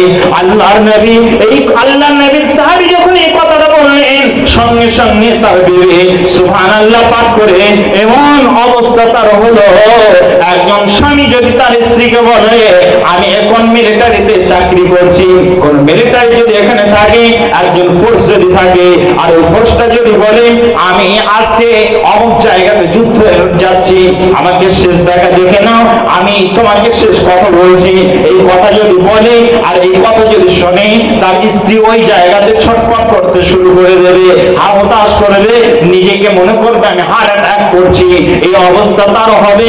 বন্ধুরে, আল্লাহর নবীর সাহাবীর স্ত্রী জাফর বিন আবু তালিবের স্ত্রী কাটা কবুতরের মতো ছটফট করতে শুরু করলেন। আল্লাহর নবীর চাচাতো ভাই জাফর বিন আবু তালিব যখন এই কথা বললেন, তিনি বুঝতে পারছেন যে আমার পাশের অমুক অমুক বাড়িগুলো তাদের স্বামী হারা হয়ে গেছে, তাদের বাড়ির পরিবারের কি অবস্থা, তাদের ছেলেগুলোর কি অবস্থা, তার পরিবারের দেখভালের কেউ নেই। আল্লাহর নবী এই কথা আমাকে বলেছেন, আমি যখন আমার স্ত্রীকে জানিয়ে দিলাম, আমার স্ত্রী জাফর বলছেন আমার স্ত্রী যেন ছটফট করছে, তবে সে নিজেকে সংবরণ করে নিয়ে, নিজেকে ধৈর্য ধারণ করে নিয়ে, নিজে ধৈর্য ধারণ করার পর বলছে, ও আমার সাহাবী, ও আমার প্রিয়তম স্বামী, আল্লাহ নবীর সাহাবী, আমি আপনাকে একবারের জন্য নিষেধ করবো না, আপনাকে যদি আমি জিহাদের ময়দানে পাঠাতে পারি, তাহলে আমি কিয়ামতের দিনে বলতে পারবো আমি জাফরের স্ত্রী শহীদ হয়ে গেছিল, যে জাফর ওই শহীদের স্ত্রী আজকে আমি, এই কথাটা কিয়ামতের দিন বলতে পারবো। অতএব আজকের দিনে আমি তোমাকে বাধা দেব না, শুধু একটা কথা বলবো। এই কথাগুলো চলতে চলতে হঠাৎ করে তার ছোট্ট বাচ্চাটা ছুটতে ছুটতে চলে এলো, আর ছুটতে ছুটতে আসার পর বলছে, আব্বু একটা দিন আপনি আমাকে ছাড়া খাবার খান না, আপনি আমাকে গোসল করিয়ে দেন, আপনি আমাকে মসজিদে নিয়ে যান, আজকে চলুন নামাজের তো সময় হয়ে এসেছে, আমি এখনো পর্যন্ত আপনার অপেক্ষায় রয়েছি, আপনি খাননি, এই জন্য আমার মা আমাকে বলেছে খাবার খাওয়ার জন্য, আমি বলেছি আব্বু আসবে তারপরে খাবো। কিছু বাচ্চা এমন আছে বাপের সঙ্গে খেতে চাই কি চাই না, খেতে চাই, ওই বাচ্চারা ঠিক একইভাবে নিজের বাপের সঙ্গে সব সময়ের জন্য খেতে চাইতো, থাকতে চাইতো। জাফর বিন আবু তালিবের স্ত্রী বলছে, স্বামী গো, যখন ছোট্ট বাচ্চা তোমার কাছে আবদার করছে, তার আবদারটা শেষবারের মতো মিটিয়ে দাও, শেষবারের মতো একবার তুমি লক্ষ্য করো, সে এতিম হয়ে যাবে, তোমার এতগুলো সন্তান এতিম হয়ে যাবে, সব সন্তানগুলো ছোট্ট ছোট্ট সন্তান এতিম হয়ে যাবে, এদের কিনা আমি জীবন যাপন করব। তবে শুনে নাও, আমি জীবন যাপন করবো এটা ঠিকই আছে, তবে একবারের জন্য তুমি একবার লক্ষ্য করো, তুমি বাড়ি থেকে বাইরে হয়ে চলে যাবে, আর আমার বাচ্চাগুলো সব চিরদিনের মধ্যে এতিম হয়ে যাবে। এই কথাগুলো যখন স্বামী স্ত্রীর মধ্যে চলছিল, এমন সময় জাফর বিন আবু তালিবের চোখ দিয়ে দরদর দরদর করে পানি ঝরছে, আর তার স্ত্রীর চোখ দিয়ে দরদর করে পানি ঝরছে। ছোট্ট বাচ্চাটা হয়তো বুঝতে পারছে না আমার আব্বা চলে যাবে, যখন বাড়ি থেকে বাইরে হয়ে চলে যাচ্ছে, খাবার খাওয়ার কোনো সুযোগ নেই, কারণ রাসূলুল্লাহ সাল্লাল্লাহু আলাইহি ওয়াসাল্লাম বলেছেন, জাফর রে, তুমি বাড়ি যাও, তোমার স্ত্রীর সঙ্গে শেষ দেখা করে এসো, মা বাবার সঙ্গে শেষ দেখা করে এসো, বাচ্চাদেরকে একবার শেষ দেখা দিয়ে এসো। এই কথাটা বলেছেন রাসূল, অর্থাৎ রাসূল বলতে চেয়েছেন তুমি বেশি দেরি করবে না, কারণ তাদের সঙ্গে মহব্বত যদি জড়িয়ে যায়, সন্তানের মহব্বত জড়িয়ে গেলে তুমি আর জিহাদের ময়দানে যেতে পারবে না। আল্লাহর নবীর সাহাবী জাফর বিন আবু তালিব ওই জিহাদের ময়দানে যাওয়ার জন্য ছটফটানি শুরু হয়ে গেছে, কারণ রাসূলকে যদি আমি নারাজ করে ফেলি, আমার জন্য চিরদিনের জন্য জাহান্নাম হারাম হয়ে যাবে।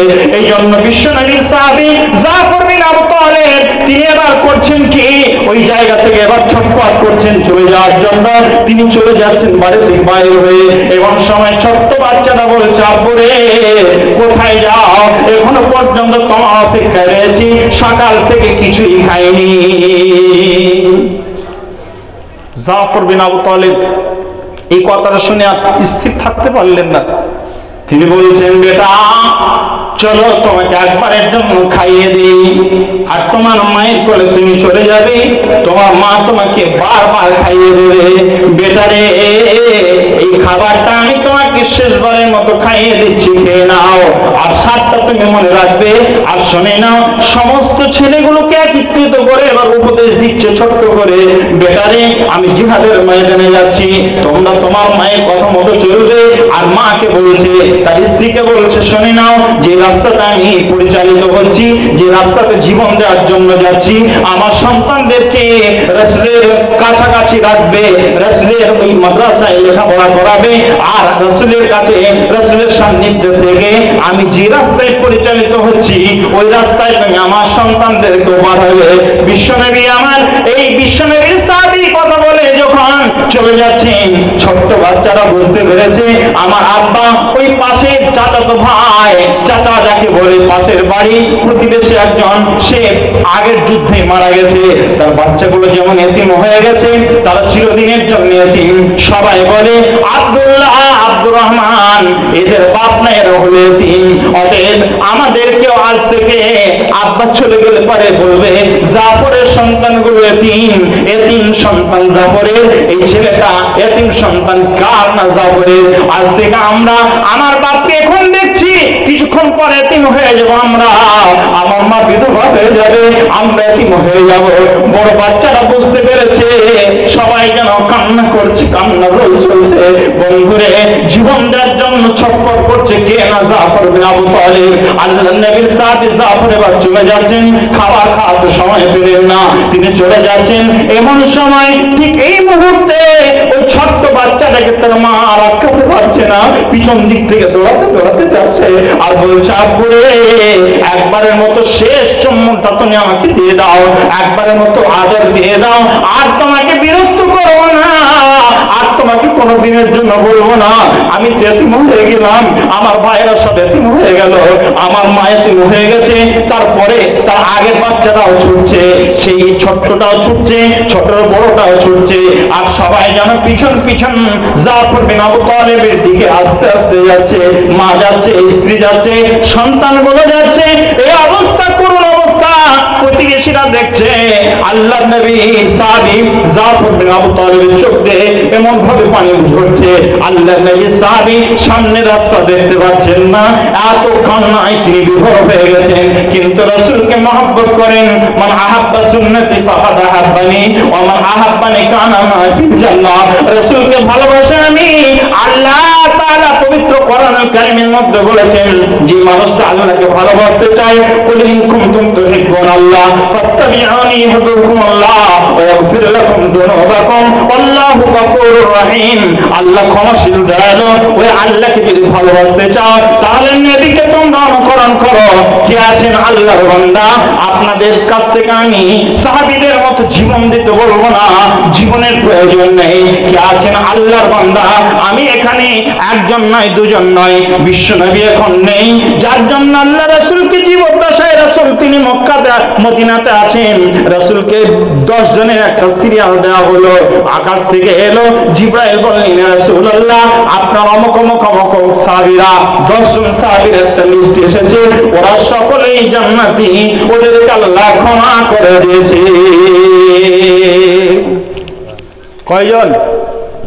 10 জন সাহাবীর ব্যাপারে আল্লাহ তাআলা কোরআনের আয়াত দিয়েছেন, হাদিস এসেছে যে তাদেরকে ক্ষমা করে দেওয়া হয়েছিল, আর তারা 10 জন জান্নাতের সার্টিফিকেট পেয়েছিলেন। আমি আপনাদের কাছে দেখতে চাই আল্লাহর বান্দা কারা আছেন। আমি একজনকে বলবো, আল্লাহ কয়জন? আল্লাহর বন্ধু হতে চান কেউ? যদি আল্লাহর কেউ বন্ধু হতে চান, আমি একজনকে দেখতে চাই আল্লাহর এই মসজিদে। মসজিদটা কার? না আল্লাহর। রাসূলুল্লাহ সাল্লাল্লাহু আলাইহি সাল্লাম বলেছেন, মান বানা মসজিদান বানাল্লাহু লাহু বাইতান ফিল জান্নাহ। কেউ যদি জান্নাতে একটি ঘর নির্মাণ করতে চায়, তাহলে সে যেন মসজিদ পৃথিবীতে নির্মাণ করে নেয়। এই মসজিদে টাইলস করা হবে, টাইলস নেই এটা আমি জানতাম না, মার্বেল অথবা টাইলস হবে আপনাদের এই মসজিদের জন্য।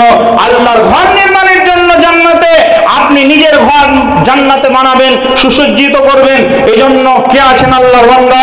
10 জনকে চাচ্ছি না, আমি একজনকে দেখতে চাই যে 30,000 টাকা আল্লাহকে ভয় করে আল্লাহকে খুশি করার জন্য গভীর রাতে দেবে। কে আছে? কাবিলপুর পাল্লার পাড়া একদাঞ্চলের কে আছেন? কেউ উঠবেন না জিহাদের ময়দানে যেমন সাহাবীরা কেউ ওঠেননি আপনাদের কাছে। এটা আশা রাখবো না যে আপনারা মুনাফিকের লিস্টে নাম লিখাবেন। আগেই বলেছি কেউ উঠবেন না। প্রস্রাব যদি লাগে একটু ধৈর্য ধারণ করুন, আমি বেশি সময় নেব না। কে আছেন আল্লাহর বান্দা 30,000 টাকা দেবেন? মসজিদের জন্য, ব্যক্তিগত আমার জন্য চাচ্ছি না আপনাদের কাছে, মসজিদের জন্য চেয়েছি। বলেন কে আছে? ভাই আল্লাহ এক, আল্লাহর বন্ধু হবেন, আপনাকে একজনকেই চেয়েছি। কে আছেন? 30,000 টাকা এখন দিতে হবে না, আপনি লিখে দেন, আপনি কাজ যখন শুরু হবে আস্তে আস্তে দিয়ে দেবেন 30,000 টাকা। জি, অনেক চাকরিওয়ালা মানুষ আছেন এখানে, অনেক বড় বড় ব্যবসাদার আছেন। আমার মাদ্রাসাতে, আমি যে মাদ্রাসার মুহতামিম, যে মাদ্রাসা পরিচালনা করি, এবছরে একজন 1 কোপ ঘর দিলেন, তার একজন বলছে আমি কি অপরাধ করেছি, বাপ বেটা লাগিয়েছে। আর একজন পাশ থেকে বলছে আমি একটা ঘর দিয়ে দিলাম, যা খরচা হবে দেবো, কাজ চলছে। যদি দেখতে চান আমি বাড়ি গেলে পারে, মাদ্রাসায় গেলে পারে আপনাকে ভিডিও পাঠাবো, দেখবেন। ভাইজান কে আছেন? কেউ বলেছেন নাকি? আমাদের এখানে ওই মার্বলের জন্য ইতিমধ্যে মানে কিছু কালেক্ট করা হয়েছে মোটা থেকে। হ্যাঁ, কিছু কমে জানবেন অঙ্কটা। কত কমাবো বলেন না? জি হাফ বলেন। হাফই করলাম আপনার কথা মতো, মুরব্বী মানুষ আছেন আপনি, হাফ করলাম। বলেন বাপ, 30,000 টাকা থেকে হাফ মানে 15,000 টাকা। আল্লাহর কোন বান্দা? জি শুক্রিয়া, জাযাকাল্লাহ। নাম বলবো না, নাম বলতে যদি নিষেধ করেন নাম বলবো না, বিনা নামেই চলবে সবকিছু। জি, আর 15,000 টাকা দিলেন, আলহামদুলিল্লাহ। আপনি নামটা লিখে রাখবেন আপনার মতো করে, কিন্তু প্রচার করছি না। একবার জোরে বলি নারে তাকবীর, আর জোরে নারে তাকবীর। ভাইজান 15,000 টাকা এসেছে একটা, আমি 15,000 টাকা একজনের কাছ থেকে চেয়েছি। আর কেউ আছে নাকি দেওয়ার মতো? তাহলে জোড়া হয়ে যাবেন। জি, আর কেউ আছেন? আর কেউ?